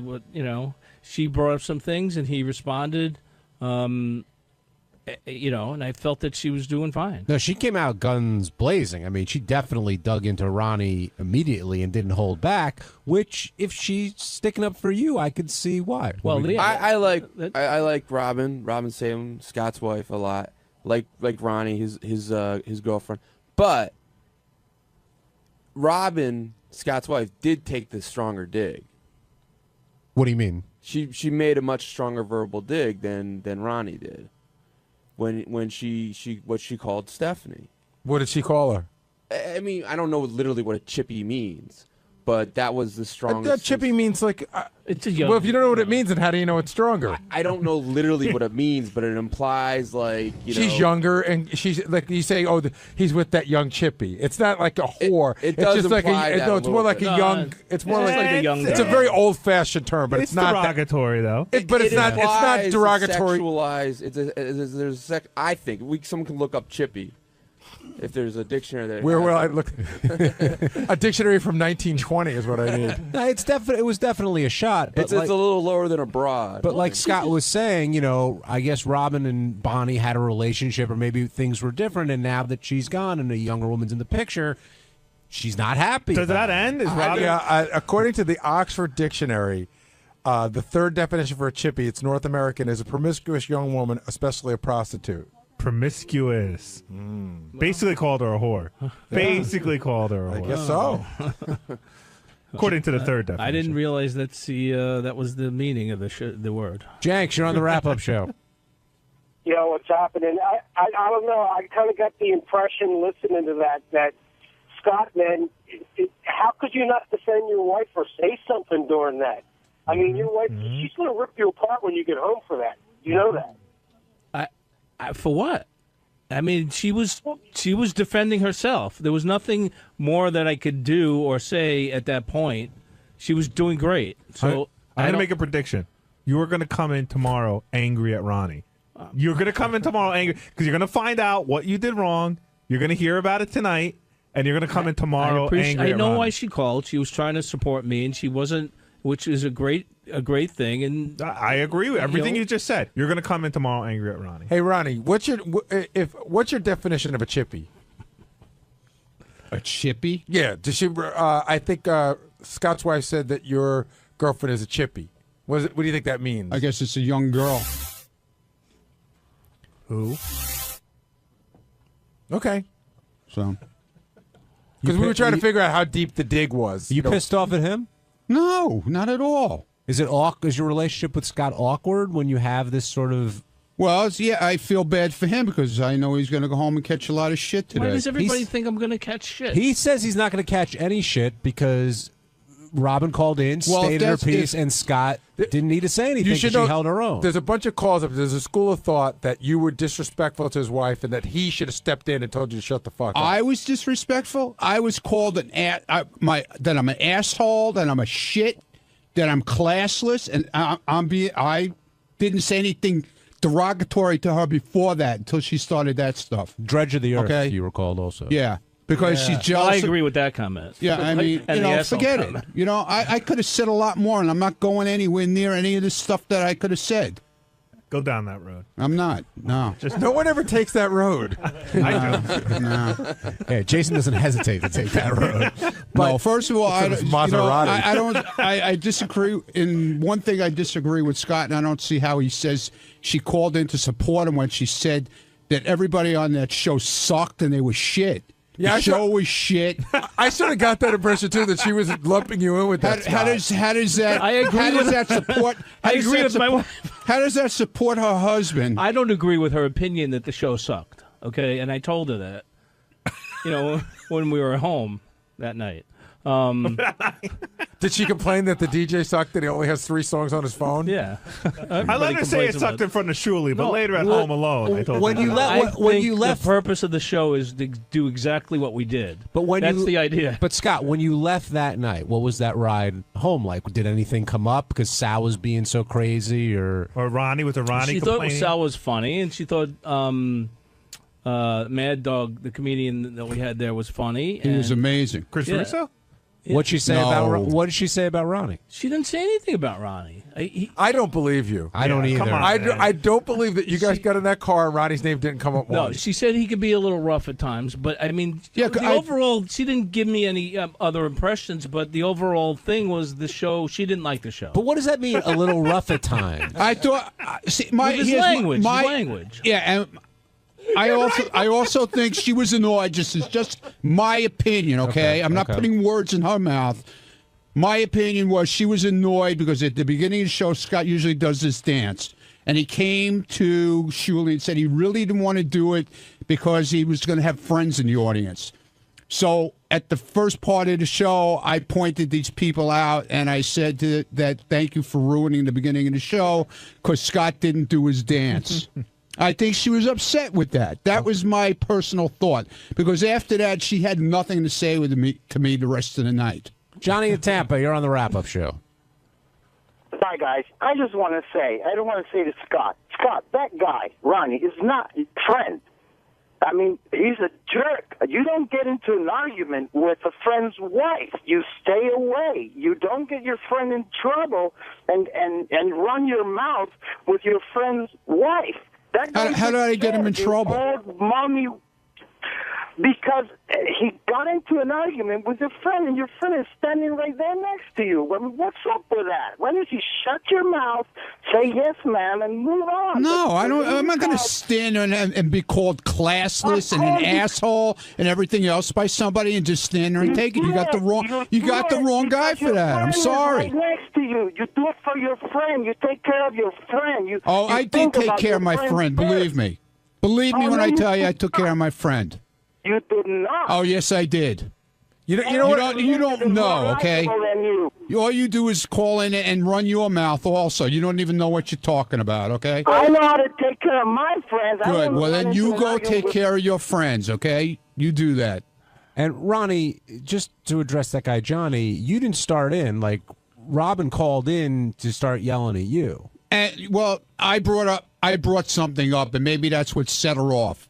I said that I think, also in my opinion, that she thinks I'm a bad influence on Scott. For certain the reasons are, whenever we go out and we invite him to go, we invite her also. Never comes. It's always Scott comes alone. See, I don't think that she thinks she's See, this is what I get out of it. She doesn't think that you're a bad influence. She doesn't like you. Exactly. There's a difference. Well, it's to me, it's the same.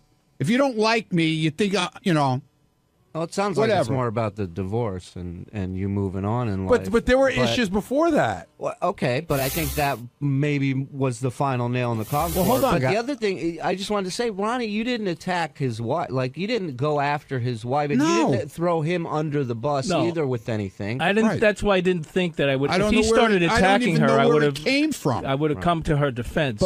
but she was doing fine. Well, we're sort of talking around it here. I mean, Scott, does your wife not like Ronnie? Apparently. No, don't give me apparently. You know the answer to the question. Either she does or she doesn't. Well, she doesn't like him. Okay. I don't think that comes as a surprise. I think she expressed that today. Did on you the know air. that, Ronnie, for a long time? I never know it until 100% till he just said it now. Well, you knew it from this morning. Yeah, I had my feelings, but he just confirmed it for sure. Obviously, I've been talked about that she doesn't like me. Obviously, because I got divorced and I moved on with some, younger girl, Chippy, which is like never heard of in this society. Scott, did she not? Yeah, I think we're going to ask the same question. Did Chief have these feelings for Ronnie before the divorce happened? Like, did she always think he was a bad influence? No, not at all. So when that happened, that was sort of. I guess she doesn't. I mean, she doesn't obviously agree with what he did. If so. Stephanie eventually gets old enough, do you think she'll like Ronnie? Maybe if the woman that he was with was a little older. I don't know. People get divorced. The marriages don't work out. I get it. But I guess she didn't like the fact that she's a lot younger than he is. I'm Scott the Engineer, and on Tuesday's wrap-up show, once again, I got my ass handed to me because I wanted to go bowling, so I asked the question if I could have some days off to go bowling, and here's what happened.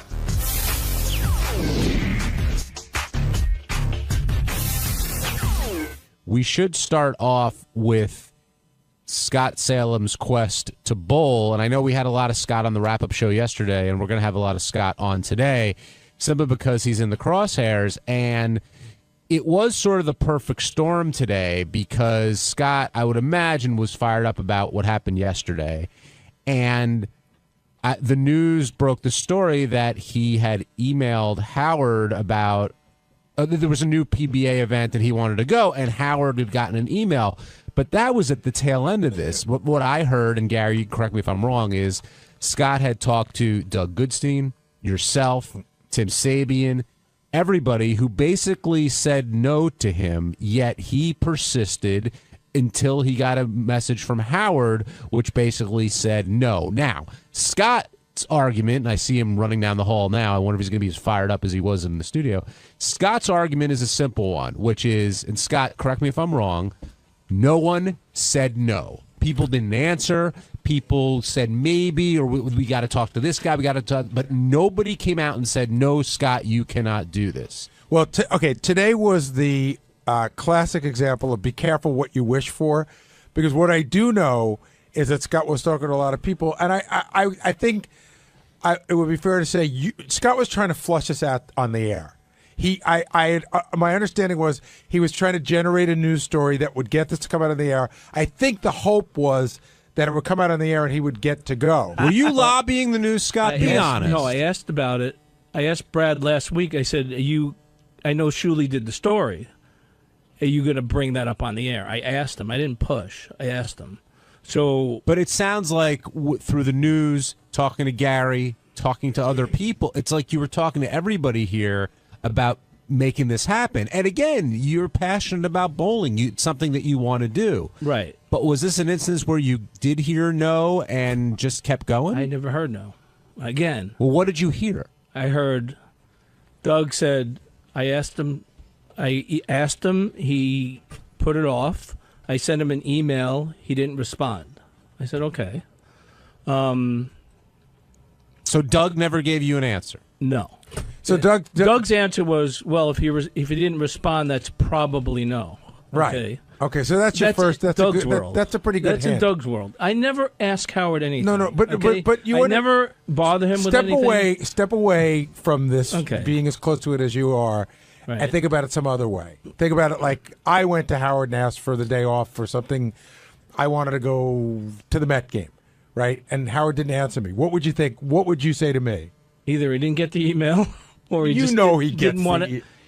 Or keep going. He didn't want to answer. Right. Why would he not want to answer? He didn't want to look like the bad guy, which he said on the air. Right. He said, "I don't want to look like the bad guy." But what to me, not answering is looking worse than a bad guy. You don't get to call the shots. Scott, you've been here a very long time, okay? I have. And I don't. I would normally not bother anybody. Here's the thing, okay? Anything. If I email Howard something and I don't get a response, that's a no. I know it's a no. And everybody here knows Does that. anybody else think differently? I think differently because sometimes I take it as, and not necessarily Scott's kind of situation, but I take it as, it's like, oh, should I work on this or that?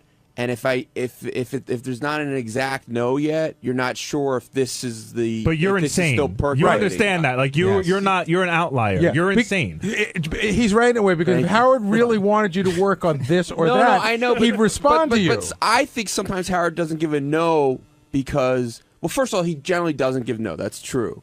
But I think sometimes it's just like it's not necessarily a bad idea. It's just not for right now.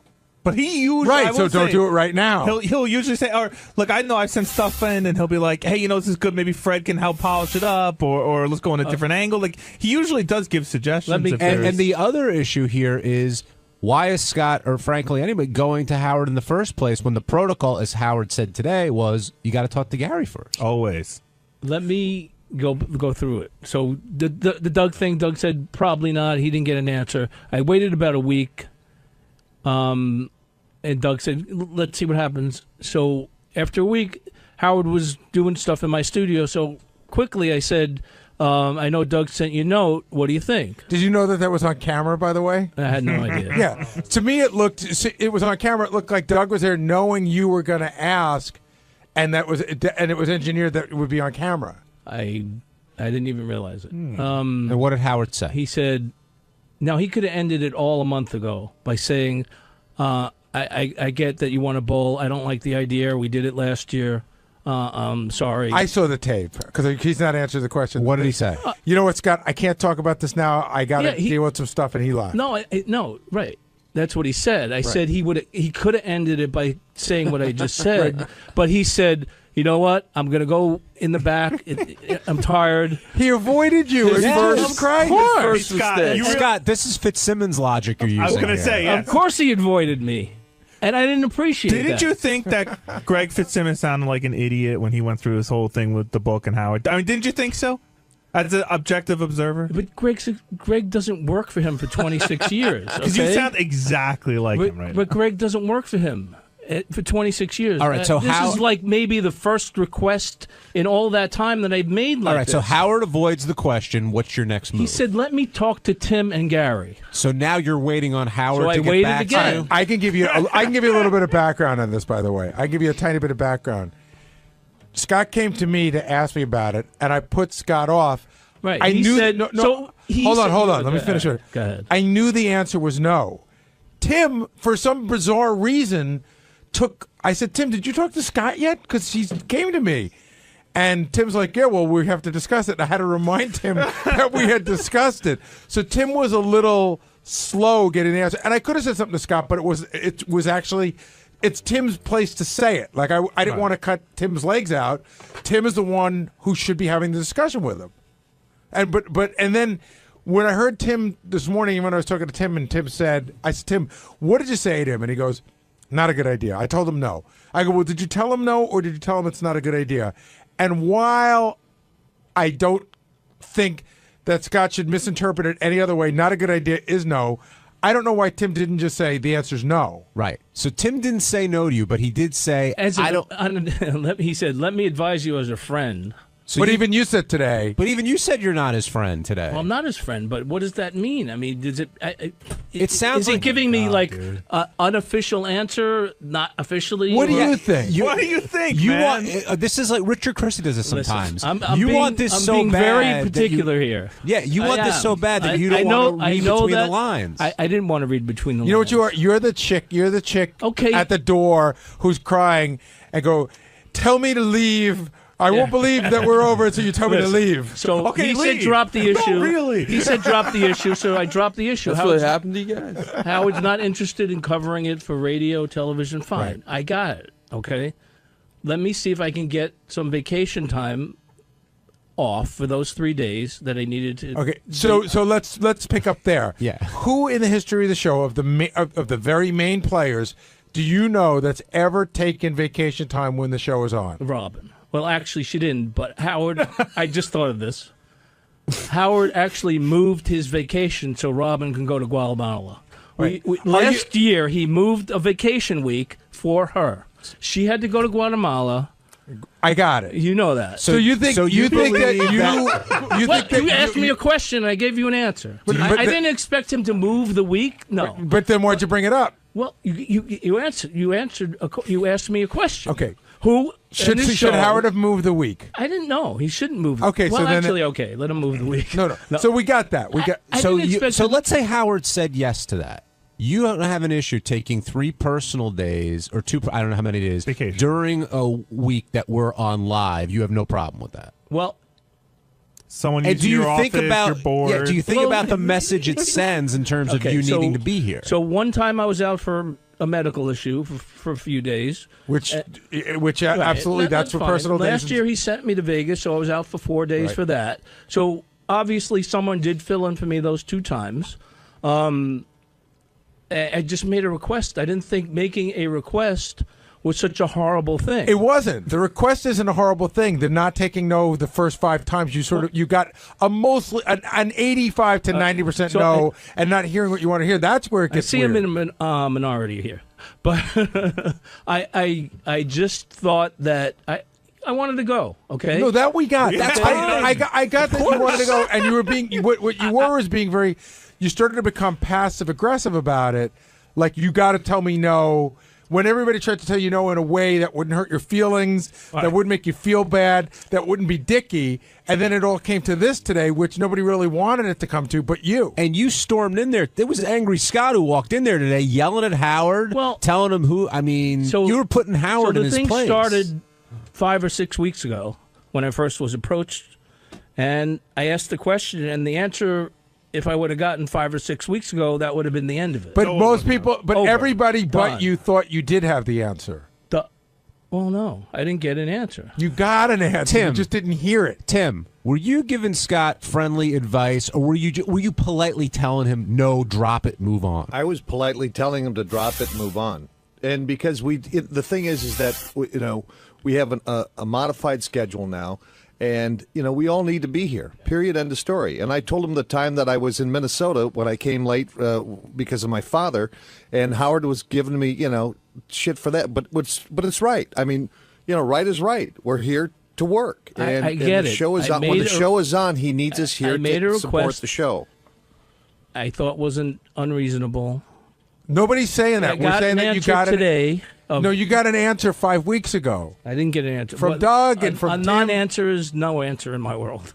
But you eventually did get the answer of no. They don't want Howard TV covering it because you said you came to this conclusion somehow, right? Well, so drop the bowling issue. Once you got the bowling issue for the TV and but radio, which I did, and then you continued to try. When you're told to drop the bowling issue, and then a day later you put in for vacation to go bowling, you're not dropping the bowling. You're dropping the TV angle of it, trying to get a free trip, but you haven't dropped the bowling get a free angle. trip. That has nothing to do with it. I get that. But do you recognize that you want this so bad that you may not be thinking clearly? Because you do want it bad. I understand that. Of course I do. And I'm still disappointed, but I understand that, they want me here. They need me here. And By the way. But it seemed like, in a Sal sort of way, it took Howard to come on in the air, say, what the hell are you emailing me for?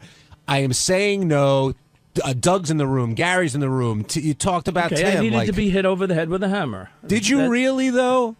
Well, no. I 99% knew the answer was no, obviously, but I gave it another shot, thinking maybe I could change his mind. Maybe, he's like, all right. For this. So you did hear no then, because you're trying to change his mind. Well, I didn't hear.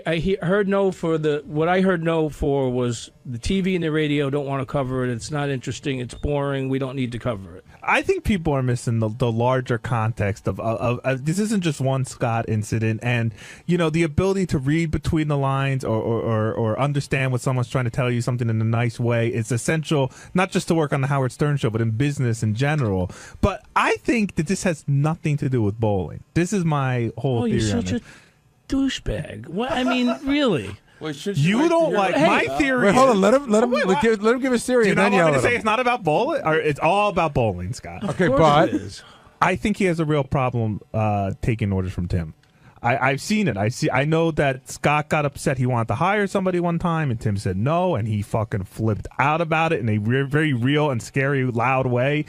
I know one time Tim asked Scott for if he had any ideas how to upgrade his studio. Scott gave him some. I know Tim took some of the ideas and didn't take some of the other ideas, and I know Scott flipped out about that. Why do you ask me my advice if you're not going to take all my... I think the real issue is between Tim and Scott and has nothing to do with bowling.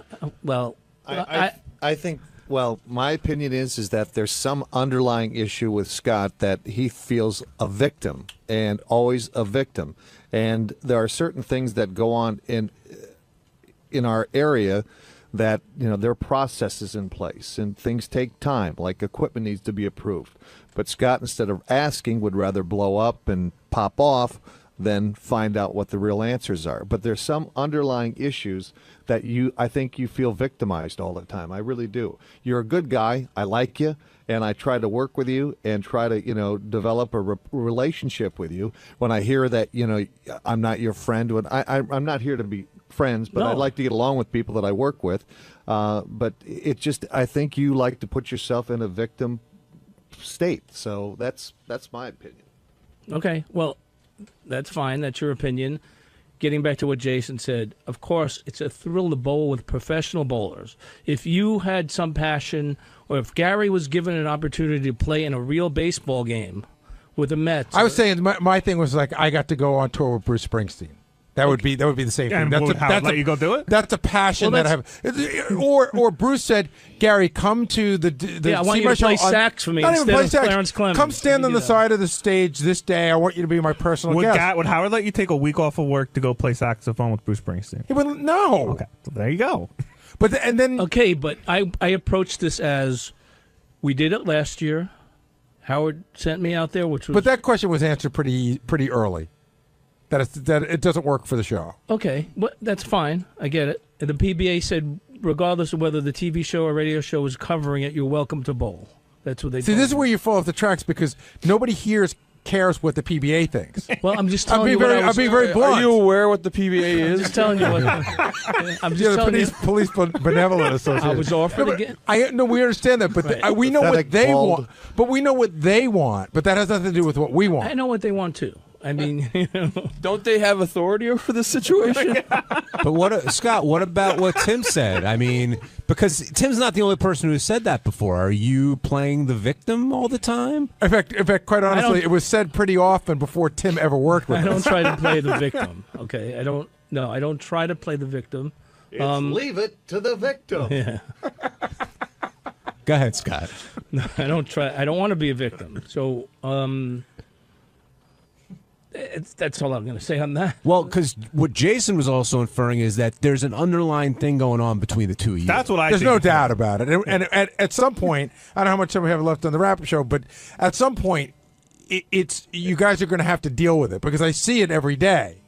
And there's a thing going between, I don't know, I think that both of you think the other one doesn't respect each other. That's exactly what I was going to say. I think there's a missing level of respect coming from both of you. And you guys won't talk about and I'm not saying that Tim doesn't respect Scott. I'm saying I took Scott out to lunch the other week. Yeah, I'm saying that Scott does not feel respected by Tim, and I know that Tim doesn't feel respected by Scott. I think we have disagreements. I mean, I try to request something. I don't want to get into it on the air. That's not right. Wait, this guy just took you out to lunch, and he said, and then you go right back and say, "I'm not his friend." Did that hurt Tim when you heard Scott say that today? I would imagine that it did. Tim, take me out to lunch. I'm your friend. We'll work it out. Are you guys on Facebook? Are you friends? No. Scott untags pictures with Tim. The bowling is strictly me and not anybody else. That it's a great thing in my life.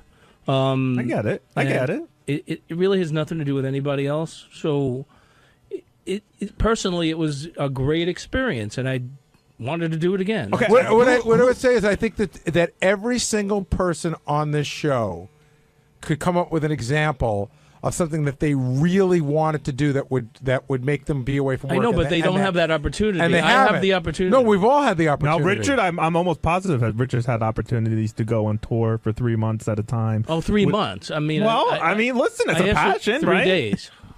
Oh. You know, But I mean, we've all had, like I said, I've had the opportunity to go to the Super Bowl. I've been given the tickets, and I was invited to go on somebody's private jet. Like I and told it you, still didn't get me home in time. I don't think it hurts to ask. Okay, you've been here so long. I don't think it hurts just to at least ask and get an answer that somebody respected your answer. And all I said was, somebody could have come to me and said, "We appreciate that you want to go, but we'd rather have you here. There's shows this week. We need you. You're important to the show." But there's no knowing that. And no one appreciated that. That's right. There's no knowing that because it was said. Well, because he told you to finish. Scott, who's your issue with? Is it with Doug? Is it with Tim? Is it with Howard, Gary, Jason? I think it's with Howard because even before when he was arguing with Tim in the hallway, he said all he needed to do was give me the answer, and this would have been done 5 weeks ago. Howard said on the air he didn't want to look like the bad guy. I mean, maybe he looks worse by not giving me an answer. Do you think that's the case? I feel that not giving me an answer is disrespecting me and anybody else he doesn't give an answer to. Well, that's the way he works. That doesn't work for me. I mean, I get it. I don't make requests from him. I think this is the first request I've made in 26 years. But it's not. It's not. And I can't think of the others. But do you think that every office operates any differently? Yeah. No. No. I mean, yes, I think that people would make a request and they would get an answer. To be ignored is worse than getting a no. But what about if your request is unreasonable? I don't think it was unreasonable. That's the thing. I don't think it was unreasonable. And that's where I think there's a really big difference. To say, can I take time off after you know that it's not good for the show? I understand that part. But I want to take time off to go do what I want to do. You know, we all want to do that. That's an unreasonable request. With this modified schedule, it's even more important that we're here for the shows. It's even more important that we're here and we don't miss it unless it's an emergency, a personal family emergency or some type of emergency. Hey, I'm 𝗦𝗫𝗄𝗿𝗱 on Wednesday's wrap-up show. We talked about B.B. Jones and other things that came up on Howard's show this morning. Check it out.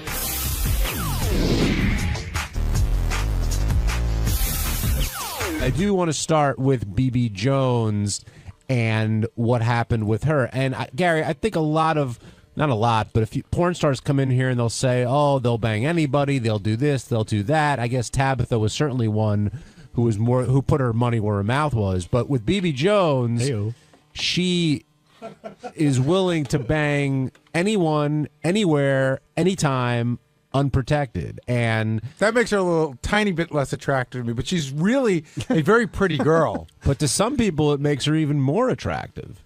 Well, you know, I don't know, it's easy and quick, but do you really feel good about yourself when you're done, or do you care? Well, some guys don't care. You see, that's the question. If you're young and single and working on this show, this seems like a pretty good, you can bring your own condom. This seems like a pretty good opportunity. Yet, Ganji, JD, Benji, all said no. And I want to know why. Howard didn't understand. I sort of got where they were coming from, and I never really had to deal with this back in the day. But the whole, you know, I think that I understand Benji saying, like, girls will say, they'll Google you. They find out you banged a porn star, and it's, you know, they're like, hey, I can fuck a lot of guys. Why should I fuck a guy who fucked a porn star? So again, the other thing is, too, we're like deep in the porn star world. We're not in porn, but we know a lot of porn stars. And, you know, there's some women and guys who've never met porn stars, and they think it's a really dirty business. And I'm just saying it's a perception of other people. So I think I sort of get, like, I really understand Ganji saying that girls have Googled him and found out he fucked Kendra Jade. Yeah, that's a turn off. Ganji, your checkered past really has done some damage, it seems. So, just a prime example, the last girl I was dating, the first thing she brought up on our first date was that she Googled me and saw that I slept with this porn star. And what did you? How do you And deal with that? She wanted to know about it, and I'm like, so what do you say? I was like, oh yeah, it was a really, really long time ago. It wasn't that major, and I do the whole, oh, she wasn't a porn star at that point. She was only a stripper, which made me feel like in my mind. That makes it so much better. Right. It was a exactly, year 'cause after me strippers- that her and her stepmother banged Jerry Springer and taped it. Really? Right. Not to, did anyone ever bring that up? No, because they don't ever make that connection. But all it does is you see like Kendra, porn star, and I slept with her. And that's the first thing that literally comes up when you Google my name. And the other thing is, so it causes a problem. I mean, like it freaks regular girls out. How many times does that come up? I'd say 2 or 3 times. And girls can't look past that, huh? Regular girls have a problem looking past that for some reason. See, now for JD, it's different because no, it's not. You've dated a porn star. No, I didn't date her. You liked her, and you would have dated her. I've liked a lot of. What was that girls. girl's name? The one that you were pretty Kimberly friendly? Kane. Kimberly Kane. So like would you go out to would you take Kimberly Kane say to Howard's Christmas party if you were dating her? Yeah, if I was dating her. So she's sure. a porn star. The girl today is a porn star. What's the difference in the way people look at you? Because I don't know. You got me. No, but I think it's a legitimate question. In other words, you're willing to date porn stars. Yeah. Listen. Well, first of all, if she has a sex with a lot of guys. But a lot. But Kimberly many porn Kane, stars, many porn stars do. It's protected. She's having sex with janitors. So it's the unprotected sex. That's a big thing. Okay. And second of all, I don't think she's interested in me. Otherwise, she would have gotten back to me when I tried to contact her. No. I didn't try and contact her like once and never again. I tried to call her a couple times. I texted her. I think you played that all wrong. I don't think she's really interested in anybody. I think you have to call her, remind her that you want to have sex with her, you want to talk dirty to her. I think you have to work it. I think she's putting it out to everybody. She forgets who she talks to. Wait, JD, what did you do? Like, how did you try and get in touch with her? I called her. And then what'd you say? I One can't time? remember. I left a message. And so did you expect her to call you back and go, hey, JD, let's rock out with your cock out? She left me a voicemail wanting phone sex. Well, yeah. Right. Okay, so what'd you do? I called her and I left her a voicemail. I remember why. But how long after? Probably that in the next morning. But you didn't try as soon as after I got home from work. You didn't try to text her or follow up besides that? Yes, I did. Well, what did you do? How many times did you text her? I like a few, but if you don't get a response each time, what are you gonna do? So at what point did you give up? I don't know, like a month or so. But how many times would you say you tried either voicemail or text? How many times? Like 5 times maybe. So so if you had gotten a hold of her that night and did a little phone sex, do you think you would have made the next move into actually meeting up with her? Sure, probably. Maybe. Yeah. Benji, you weren't here, but the question is, you 3 guys, you're single. Like, why not go for BB? When Marianne from Brooklyn called and said, how can you say it's a stigma? It's not a stigma to me, but it's a stigma to how other women. Why do you care? Look at it? Because you don't usually seem to care about those things. I care because I think BB's very attractive. I don't know her personally she seems cool, but it's like for basically like a one-time thing. Like maybe she's in New York twice a year, 3 times a year. I don't know how often. Okay. So for this one-time fuck of a hot girl, is it worth how much harder it is going to make for other relationships? But Benji, you've been on the air and openly talked about anonymous sex that you get off of websites. Why is that so different? First of all, I don't do that anymore. I don't bring it up anymore, and I don't do it anymore. First of all.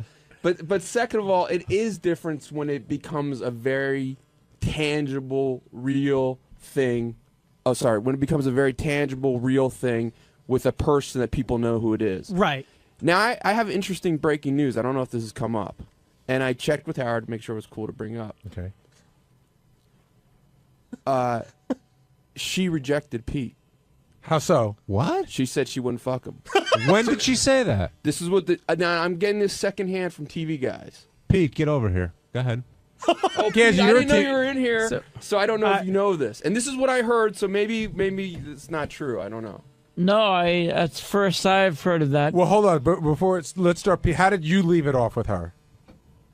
I said sure. So did she give you a number to contact her email address? No. So how are you figuring you're going to get in touch with her? I don't know. I mean, I would have thought signals? that. Yeah. So, Ganji, you're like one of the main guys at Howard TV. What's going on here? Is this true?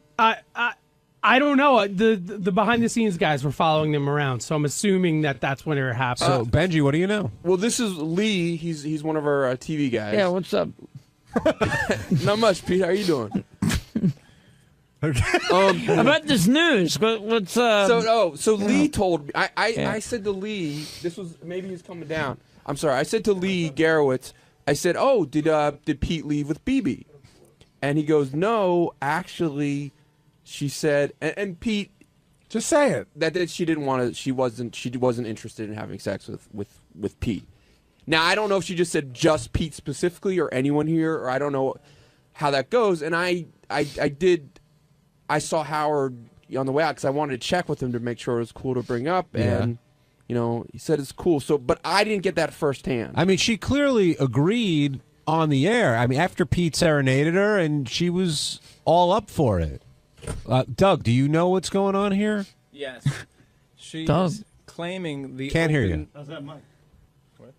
Oh, the thing on my face? The open sore is the problem. Not his. What is that, by the way, Pete? We were sort of talking about that. I don't There's an actually open know sore what on your it face. is. I went to the doctor yesterday and had it checked out. And he said what? I got some antibiotics. So what did he say? It was just like some sort of pimple that I squeezed and just pussed all over. And so that might be the reason why. Pete. Do you think the open sore is an excuse? No, I don't know. I will tell you that we looked at it before, and Pete, don't take this the wrong way. He does sort of look like an AIDS patient. You know what I mean? With that big sore. I'm serious. How does he take that the right way, Gary? A handsome AIDS patient, though. No, so she doesn't know you the way we know you. Yeah, and maybe, obviously. And so I look at that and I go, Pete banged into the wall or something. But maybe it's a little scary to her. But this is a woman who doesn't mind unprotected sex. We finally found that. So that's kind of weird. Bibby has a line, and Pete is that line. He's the Mendoza line. Yeah. I guess So if Ganji has this sore or Benji has this sore, let's say, do you think it would have prevented this from happening? That's pop a pimple real quick. No, that's a very good question. I don't know. John, I guess the question you're asking is it the sore or is the sore just an out in general? That's right. Well, I mean, we could ask her, like, will you do it when the sore is healed? Yeah, well, based on her rap today on the show, I wouldn't think that would stop her, but I guess I'm wrong. Shirley, do you have breaking news on this? I don't know. I was just going to confirm what Benji said because I interviewed her after she got off the air, and she confirmed with me that she was not down to bang Pete. But did she tell you the lesion or the sore was? Yeah, she says I don't know what the sore is, and I said I think it's just a scratch. Could be AIDS. I don't know. Don't you think BB should have had the class to tell Pete face to face, or at least let him know before she left? That's not right. Doesn't sound like the conviction of a girl who fucked a janitor at the movie theater. Well, maybe you say maybe she felt, maybe it wasn't the smartest way to do it, but maybe she felt it was nicer to say yes on the air and to reject. And then to just never call him again. Yeah. Pete, would you rather that, or would you rather her tell you face to face? Face to face, rather than secondhand. Well, But the second hand is not her fault. That's my fault. That I didn't even realize you were here. Right, he wouldn't have even been aware of it if Pete wasn't here. Then he would have never known. He would have just kept calling her and texting her for a month. We're just kidding, man. She's gonna fuck Thanks, you. Gare. Huh? We're just kidding. She'll fuck you. Are you giving me shit or? Yeah, but I just want you to feel good and stuff. Man. We'll get you laid. All right. Well, come on. No, I'm confused. No, I'm we're not. confused too. We'll get you laid. I'll get you laid. I'll get you laid today. Pete, Benji's trying to let you down easy here. Essentially, she said that she doesn't want to bang you because of that sore. I mean, that's what I this don't know. comes down Listen, to. this is like I said. Well, Everything I heard is if that's secondhand. true coming from her, then that's obviously true. But you know, Now, do you think maybe she sensed that you wanted more than just a banger, Pete? Because I know a lot of times you sort of go down the relationship route once you meet a girl. Well, you know, I was like, after the show, I was like, you know, well, we'll sit to the camera guys. I was like, well, we'll see where this goes. You know, it's not a guaranteed relationship, but you know, I don't think of her and think of the word relationship at all. At all. just like you know, have some fun and make you know, one thing leads to another. You're already going too far for her. Because she did say if she banged you, she wanted you to leave right after. Yeah. Well, I mean, I wouldn't take offense to that. 'Cause that's you know, But that wasn't just you, Pete. I mean, she that's said what she that, wants. That's what she wants. Yeah, exactly. That's the way she operates. But I mean, do you understand that this is a pure sex thing? That it's not a relationship thing? And I mean, certainly for her, and I figured for you, this is like let's have sex and then beat it. Do you understand that, or do you think that it could be more? No, I totally understand that it would be just, you know, because you just 2 seconds ago said let's see where it goes. Just let's fuck and then but you know, conversation can you know, if you've already gone too far. Yeah. But I don't want to have a conversation. Who knows? But I don't know if this is Pete's fantasy at all. Like to me, a girl like that, know. a little bit of fantasy would be you'd be so fucking good and so blow her away that she'd like, fuck, I gotta fuck this guy. Yeah, see, I've never had that fantasy. I don't think I could be that good. I think you could. I don't know. All right, let's go to the phones. It's worth the shot. Jim, you're on the wrap-up show. Yeah, you know, the one guy with the balls to fucker's got a damn open sore. Jesus, I can't believe there's single guys on the Howard Stern show that won't fuck this broad. Hey, I always forget your name. I know you're from Jim? NC. This is Jim. Jim, yeah. But Sure. Jim, do you have a girlfriend or? I do. Okay, so let's say you were single, but you were in our position of like we're not exactly famous, but like reality show famous. So in a something. New York minute, Benji. What's that? In a New York minute. But wait, All right. so Jim, knowing that if you fucked her, that on Monday we're going to drag you in the studio. I go, you fucked her. We want every little detail. We want to hear about it. So now everybody that listens to the show will know that you had sex with this porn star who sleeps with a lot of people, and a lot of them are protected. That's cool for you? Well, it brings notoriety to yourself, and it's something for the show. When you're working for the show, you've got to do that kind of thing. Look at her. you don't have to do it. Yeah, exactly. She's fantastic looking. I mean, She it's is, not- but it's a like- one-time. It's basically a one-time thing. Jim, are you saying that makes it harder for next time? Are you saying that some of the guys on the show aren't fulfilling their obligation? Seriously, because that's what it sounds like. We're not being team players. Right. We're not fucking BB Jones. Yeah, I mean, Gary, you and Howard should actually make it a stipulation that somebody this Someone's got to weekend- get fired. She's going to be there in Flushing, New York. She's going to be there all weekend. All right, I'll do it. Yeah, and so about 50 other guys probably. Ganj, if you knew it wouldn't be found out, I think you said you would Absolutely. If she came up to me at a bar and I didn't know she was a porn star, or even if I kind of found out that she was, and it wasn't part of the show, we were somewhere else, I would absolutely. Okay, go but okay, so let's take this a step further. You probably know how to get in touch with her. Yeah, Without right. anybody knowing. Would you ever try to pull that off? No, because I feel like it nowadays with the Howard 100 News and everything else, that's not a possibility. Back in the old days, absolutely. Things can be kept quiet. Nowadays, no. I did try contacting her without anyone knowing, and she didn't just contact me back. Right. Can I ask JD a question? Oh, God. JD, would you be more into her if she was only into you? Like, does it bother you that she was like, she would have slept with if she Benji? was somewhat into me, period. I don't believe that she was into me. And I believe her saying she wanted me to fuck me or whatever was her, she didn't mean it. But if you thought she did, and she wasn't interested in Benji and me and 50 other guys, but only you, would you go through with it? Maybe. I'm taught. Yeah. So you maybe. don't like when they don't show you the attention. If she shows attention to anybody else, you don't like that. attention like that, it's a little weird. You know, like, you know, I'll fuck. You know, yeah, Pete, same question. Something like that. I don't know. Yo. Same question. What's up? Do me a favor, just repeat the question. No problem. Yeah. Would you? I have a feeling that's not the first time in his life he said that. JD is saying that it makes a difference. Like someone asked, well, why would you go out with Ashley Dupree, who was a known escort, who knows what she did She was a before. former escort at the time, by the way. A known escort, and who knows what she did at the time, versus someone like BB, who's just, you know, admits to what she's doing. Would you? Is there a distinction between the two for you? Yeah, somebody that doesn't admit it, I'll be more inclined to probably go out with, you know. Whereas someone who openly admits it, you know, that would be a little, I don't know, I'd be a little skeevy towards that, you know. Well, let's say you got together. I mean, the SOAR thing didn't happen, and you got together with BB. Would it bother you, like, if she went on to the next guy, like she talked about today, she bangs a janitor, she bangs somebody she's in an elevator. Would you feel, like, protective of her because you had been with her at that point? Would I feel protective? Would it bother you if she went to, like, the next guy? If she ran into Ganji and say, hey, let's go bang, and she's just coming off of, you know, being with you?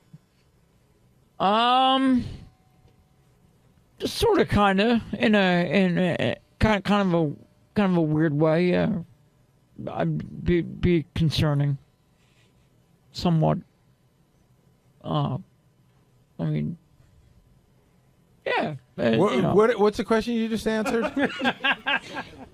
What was the question again? I don't know. Benji, I can imagine you can relate to what Pete's saying. Listen. She is physically beautiful. I want to fuck her. I want to possess her. So I get that. Yeah, you want to be the one. It's the same thing. Like, look, we could easily, I don't know how much. We could take $50. We could take a couple $100 and go pretty much fuck any girl we want of a certain caliber, a prostitute. But it's not hot because it's like you're paying for it. And there's something about this, a little bit in the similar category. If there's nothing special about you, if you're no different than like anyone else, right? It's not as hot. Right. I'll agree with that. Thanks.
Rosie O'Donnell's on the phone. Well, first of all, Rosie, congratulations. You got an excellent write-up in the Post today about your new show. They're saying it's a breath of fresh air, the blah, blah, blah, blah, blah, going on and on, raving. Hollywood Reporter, excellent review. They say the show is not sterile, that things are being mixed up, that you never know what you're going to get. Well, that's always good. You're getting hit reviews. Oh, that's nice. I just woke up. I haven't read anything, so I'm happy to hear that. Where are you now, in Chicago? I'm in Chicago, in my very cold dressing room. With Oprah's staff. Now, here's my prediction. Go ahead. And I don't know a thing, but this is, I have intuition. You got a hunch. And you can deny it if you want. I might. Oprah's staff likes things Is it Oprah's staff? Yes. Rosie was given Oprah's staff. Listen, it's a very successful staff. Okay. But they like doing things where everything is very packaged, very produced. Rosie likes to let things evolve and happen. And Rosie's Rosie. She's not Oprah. She's not Oprah. I predict within a year, Rosie, all new staff.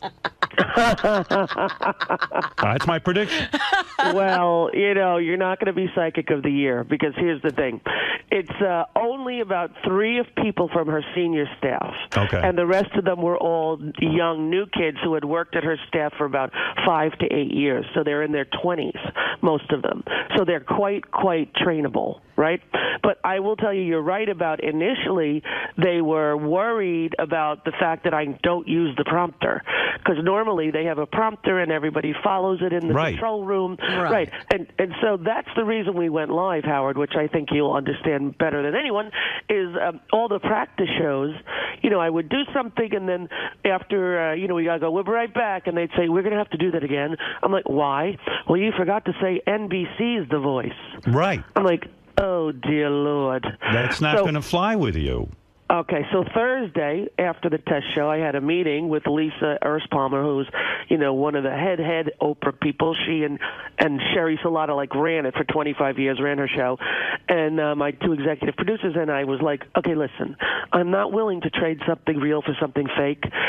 Just because something's real and has a little few flaws in it does not make it less valuable than something that's perfect and sterile and ridiculous. Right. And they're like, well, how could we fix that? I said, we could go live. Cut to, they said, okay, which I never thought they would do because I thought they'd be worried that I might, The whole show is live. Live. Wonderful. Is this going to kill you? I'm saying right now it's fun, the first show. Yeah, it's the first blush. You've been back. You've been having a great life. You've been enjoying hanging out. Yeah. Is this going to kill you? I pray to God it's not going to kill me, but I was hanging out for 10 years, Howard. So what? That's a lot. 10 years, man, of doing nothing. You tried. It's not easy. You were going stir crazy. Listen, my kids were raised. They were all in school. My youngest is going to be 9 years old, and I didn't have anything to do. I can't keep up with you. You baffle me.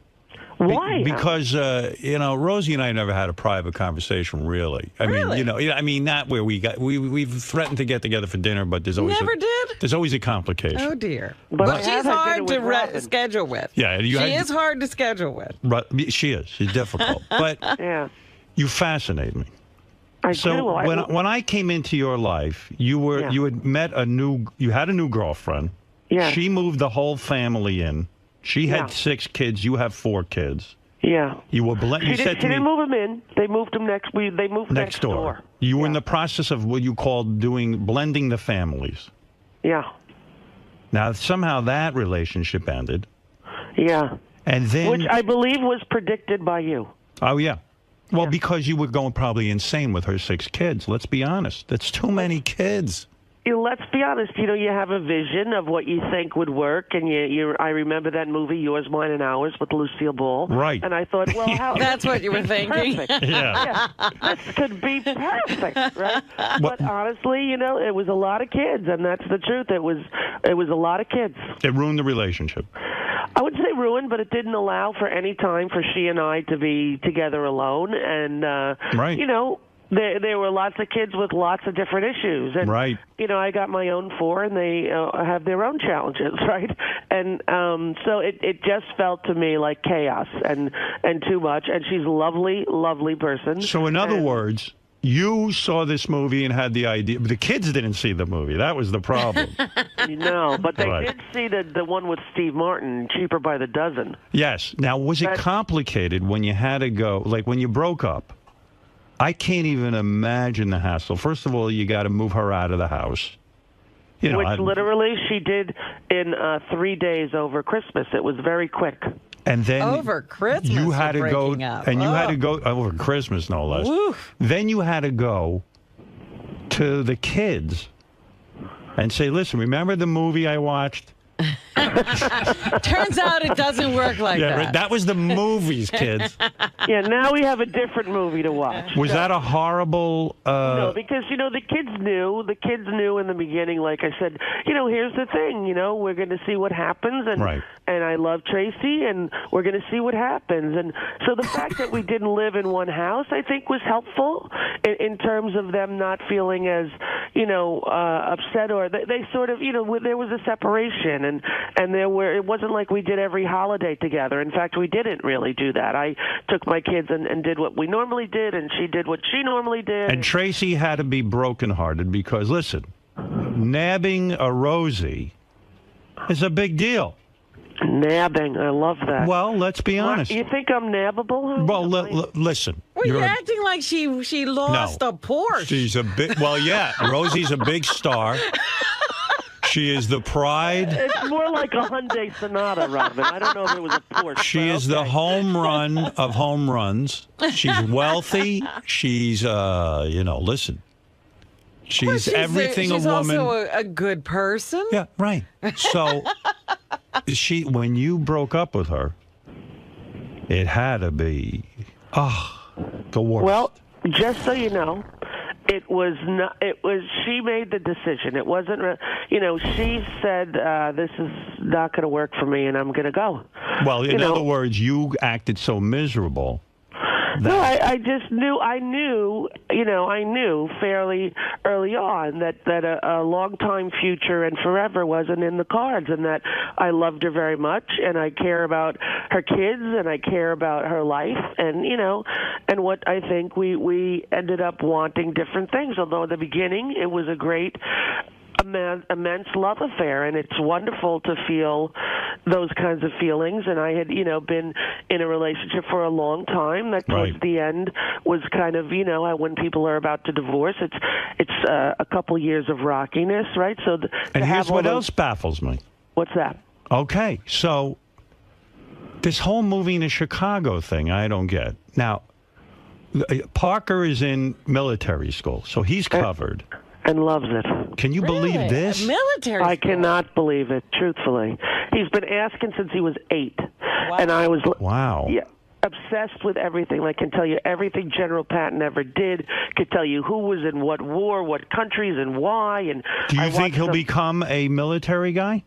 That's what he's always wanted. And, and I was really concerned, to tell you the truth. He's 16. When I left my show, I kept him in first grade twice because I wanted him to sort of, relearn and have focus, and I wasn't home during my, the show. So he did first grade twice. So he's older than most of the kids in 10th grade. He's 16. Most of them are 15. Right. And when bin Laden was killed, he was awake. We were in my room, and I really was panicked that something huge was going to happen.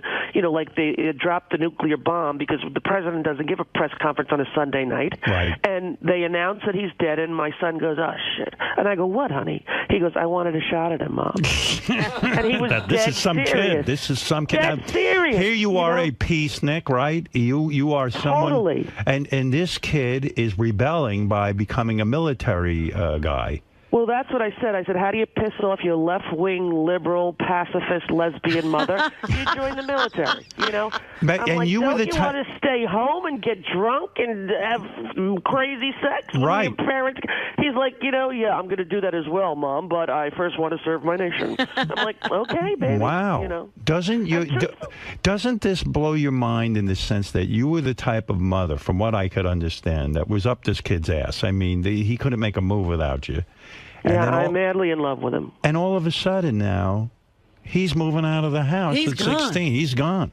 Yeah, it wasn't really all of a sudden. I mean, he's seen every movie about military school and stuff, and he saw TAPS, so I'm partially blaming Tom Cruise. But he saw TAPS, and he was like, "Mom, I want to go to that school." Is he into guns? Excuse me? Is he into guns? Well, he'll tell you every caliber. He's never shot a gun. We don't have a gun in the house. But he knows, like when we're watching a show, he'll go, "Oh, Mom, that's a 15-millimeter CC from a Nighthawk Fire Ranger." He knows Is he into hand-to-hand combat? Does he take karate and all that? No, but he's into football and athletics, and he's he's very sort of cut, and he's like he looks like he belongs in like when I saw him in his uniform. They had the graduation from the plebe to the cadet, and I was up there 2 weekends ago, and I was stunned. And here he is, like 6'1".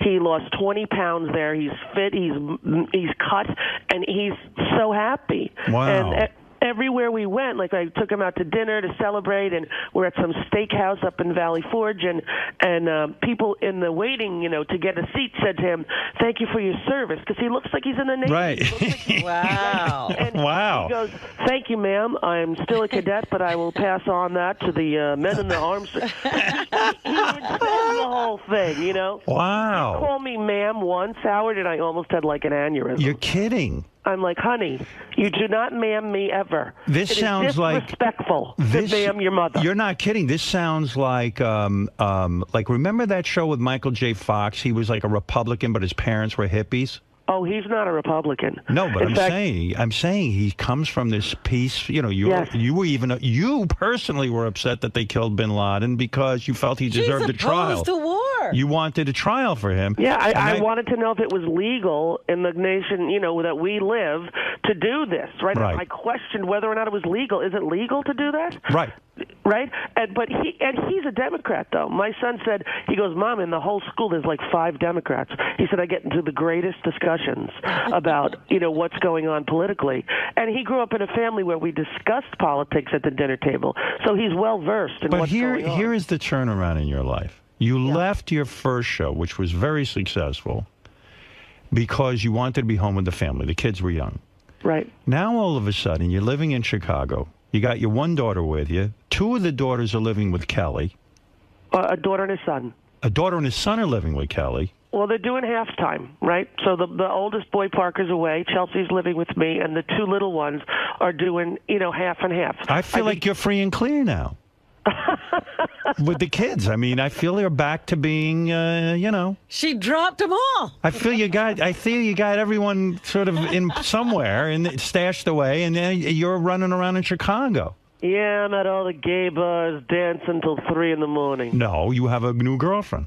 Exactly, who you will love, Howard. Because remember when you were saying to me, "Hey, did you have a crush on Beth?"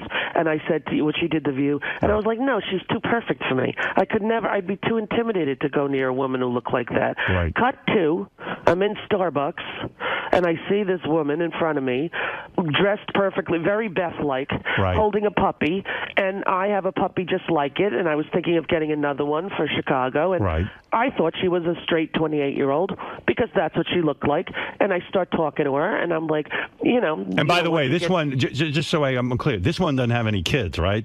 No kids. Perfect. All right, go ahead. Perfect. Yeah, and you're not having kids with her, right? Not at the moment. All right, go ahead. Yeah, so she's holding the puppy, and I'm like, I got a dog like that. Where did you get it? And we start talking, and I said, here's the thing. Were you hitting on her? No, because I didn't think she was gay at all. It's like she's got a Beth vibe, honey. She wears high heels and Prada belts and a lot of jewelry. Like, I thought she was just a straight girl. So your gaydar wasn't going wild. Honey, not only was it not going wild, it didn't even register a possible blip. But but why did you start talking to her? Because she was beautiful? No, because of the dog. Exactly, because of the dog. But listen, Rosie sees 50 people a day with dogs. She tells them to fuck off. This one she's all of a sudden talking to? I'll tell you why, because I have a 4-pound Chihuahua, and she was holding a 3-pound Pomeranian. Right. And I wanted to know if it was full grown because, I can't bring the big dogs back and forth. So I have a little Chihuahua, and my daughter Chelsea, who's living with me here, I wanted to get her a little one so Missy would have a friend and blah, blah, blah. So so when you're talking to her, does she recognize right away it's Rosie O'Donnell? I think so, yeah. Okay, go ahead. But she didn't say it, And she's wearing a little hot dress, and she's got high heels on. No, she's got like jeans that, your thigh don't touch kind of jeans. Right. Like and she's 28. No, she's 40. 40? She looked 28. Tight ass, big boobs, the whole thing. Honey, you're a dream girl. I'm telling really? You. Remember in the studio? Who does she look like? Julianne Moore. Oh, my. Yes, red hair, green eyes. So you're talking to her. I'm talking to her, and I said, here's what happened to me. I got a little Chihuahua when I was 33, and the next thing I knew, I had a son. So you're probably going to have a baby soon. And she, told me that she was trying to have a baby, and I said, oh well, maybe your husband. But she said, oh, I don't have a husband. I'm a lesbian. And I laughed. I was like, I said, that's funny. Bingo. I said, you're funny. What's your name? And she said, Michelle. I go, no, seriously. She goes, no, I am a lesbian. I go, you're a lesbian. If you're a lesbian, you're one of those lesbians for 14 minutes. You're not a real. She says, I've been out since I'm 24 years old. Wow. I'm like, and how old are you now? 28? She said, no, 40. I go, first of all, I thought it was Ashton Kutcher on Punk'd for a minute. This is too good to be true. Well, yeah, and then I didn't trust her for a while. I'm like, well, what do you mean you didn't trust her? Because, like I said, I was intimidated by the beauty. I was a little thrown by the, I don't know. Well, Kelly was beautiful, but you're talking about a whole nother level up. Kelly is beautiful, and it's not about levels. It's just about she's very much of a girl. I've never dated a woman who is so much so of a girl. Feminine. Exactly. So wait a second. You meet this girl in Starbucks. Yeah. Oh, wait, here's a picture of her. Oh, yeah, pictures flying in. Oh, yes. Yeah, you enjoy that, Howard? Oh, yeah, baby. I thought you might like that. I thought of you. You'll bring her over to my more place. Than once. We'll Howard. get her in a bikini. Oh, yeah, she has a few. Oh, look at her. She is lovely. Yeah. Is she wearing a wedding ring with you? No, she is not wearing a wedding ring. It appears to be. Wow, she's some knockout. Yeah. You know how to handle something like that? Howard, that was my concern. I was like, hey, what have I... You meet her in Starbucks. How long before you take her out on a date? About 2 weeks. What did you do? You started texting and calling? Yeah, my daughter was in the hospital for a while, and so I was going back and forth to the city. What is that all about? She's all right? Yeah, she's okay. But for my 14-year-old, and so I was in and out of the city a lot for like a month, and so I didn't really have any time. So we talked for like 2 weeks on the phone and texting and emails and stuff, and then that's romantic. And are you burning with desire for her? Well, I was nervous, Howard. I was like nervous. But you were thinking about her a lot. And I was also thinking, could she really be gay? But then as we were talking about, her life and her relationships, and I was like very... you found yourself fantasizing about her? Yes. Alone in bed? You touched yourself thinking about her?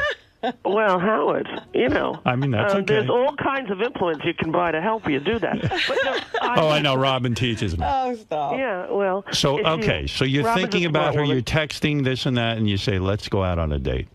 Well, yeah, she said, let's have dinner, Where'd you take her? I was like, to a sushi restaurant, but in my town, because, I had the kids and we had some stuff going on. So she came up with her puppy. Right. And met three of my children the first day, because what I thought was, if this has any chance to ever be anything, it comes with three kids. Right? It was clear it was a date, though. You introduced the kids right away. She doesn't fuck around. Oh. Because you know what? Rosie falls in love in a day. Immediately. Yeah, she doesn't even date that much. As soon as she meets anybody that she's slightly attracted to, she moves them right in. I went on 4 dates. You'll be proud of me, Howard. Right. And in the last, since I've been divorced, which is 4 years, right. I went on 4 dates with people I did not move in with. So I'd like to have a round of applause. All right, so there is some discriminating. Right, but when I go on a date, here's how it goes. I go out to dinner, and then if I don't feel that thing that you're supposed to feel, right. Oh my gosh, I want to get to know you, I want to sit next to you, I want to snuggle, I want to, Right. If I don't feel that, then that's done. You move on. And that's right fair. Away. But that's fair. Right away. You say to them, oh, this was a nice time, I'll get in touch with you, and you never call, right?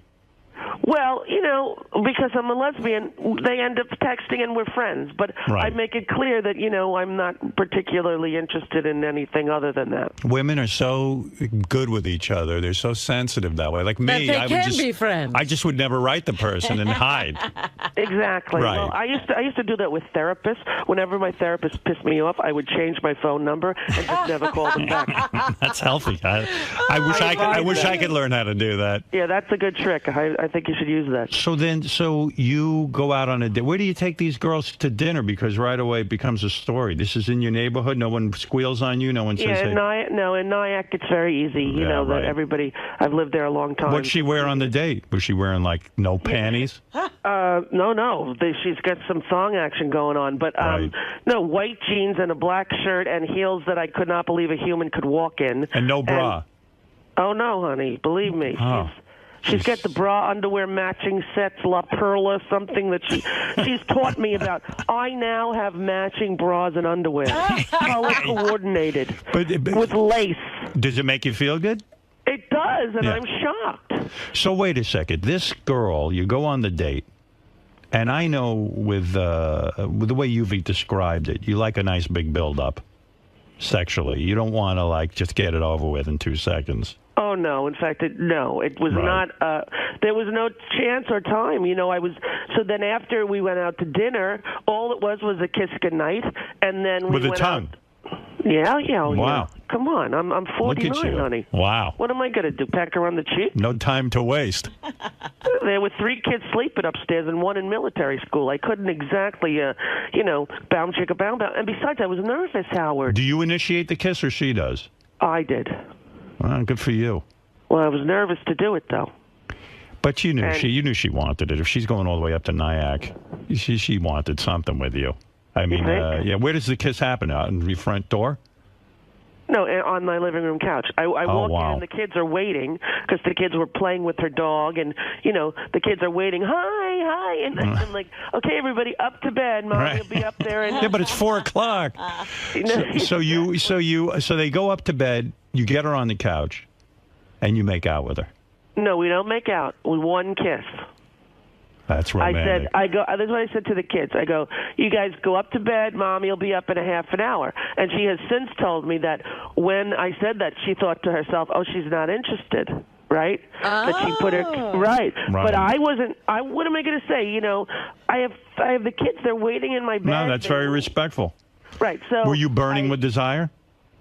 Well, I was definitely wanting to kiss her. Right. Oh, and I did. She's a knockout. I'm staring at the picture as you're talking. She's beautiful. She's inside and out. She's so great with kids. She's really lovely. She's smart. She's kind. She's got her own. She's got. So when do you finally bang her? It took a few months, Howard. Few months. Because you like that build-up. Well, I was going back and forth to Chicago in the early parts of the summer to set up the show. Even right before the summer, I was going back and forth, and then second date, you feel her up? No. Just kiss again. We made out. Oh my God! See, women when they're with each other, they love a slow build. Oh, you kidding? And then all the letters about how great the kiss was, and then talking, and then send me a photo. Where are you? And, look at that! Oh my God! It's romance times 1,000. Did she sext you? No. No pictures of herself over the text with her legs or her panties? No. Nothing. Well, no. Come on. She's not a skanky hoe. That's not hoe. That's fun. Well, before you even make love to the person, they're going to send you pictures of themselves naked? Not naked, but, a little something. So, all right. So you make out for a long time on the second date. Third date, I'm going to say by the third date, fingers. Now you're burning with desire. No, let me tell you something. Here's what it went from. Kissing to could you come and spend 2 weeks with me? Right. It was time. So all 4 dates were just making out. Where'd she come to, Chicago? Just kissing. Miami. We went to Miami. Oh, the house in Miami. Yeah, which is really, that's the house. Every time I pull in, I go, who owns this place? Right. Oh, crap, it's me. And when she saw that place, it was romantic time. It was romantic time. But you know what? She's got her own thing going on, honey. What does she do? Money. She's an IT headhunter, and she's like, one of the most successful people in that field. And that's attractive. I like that.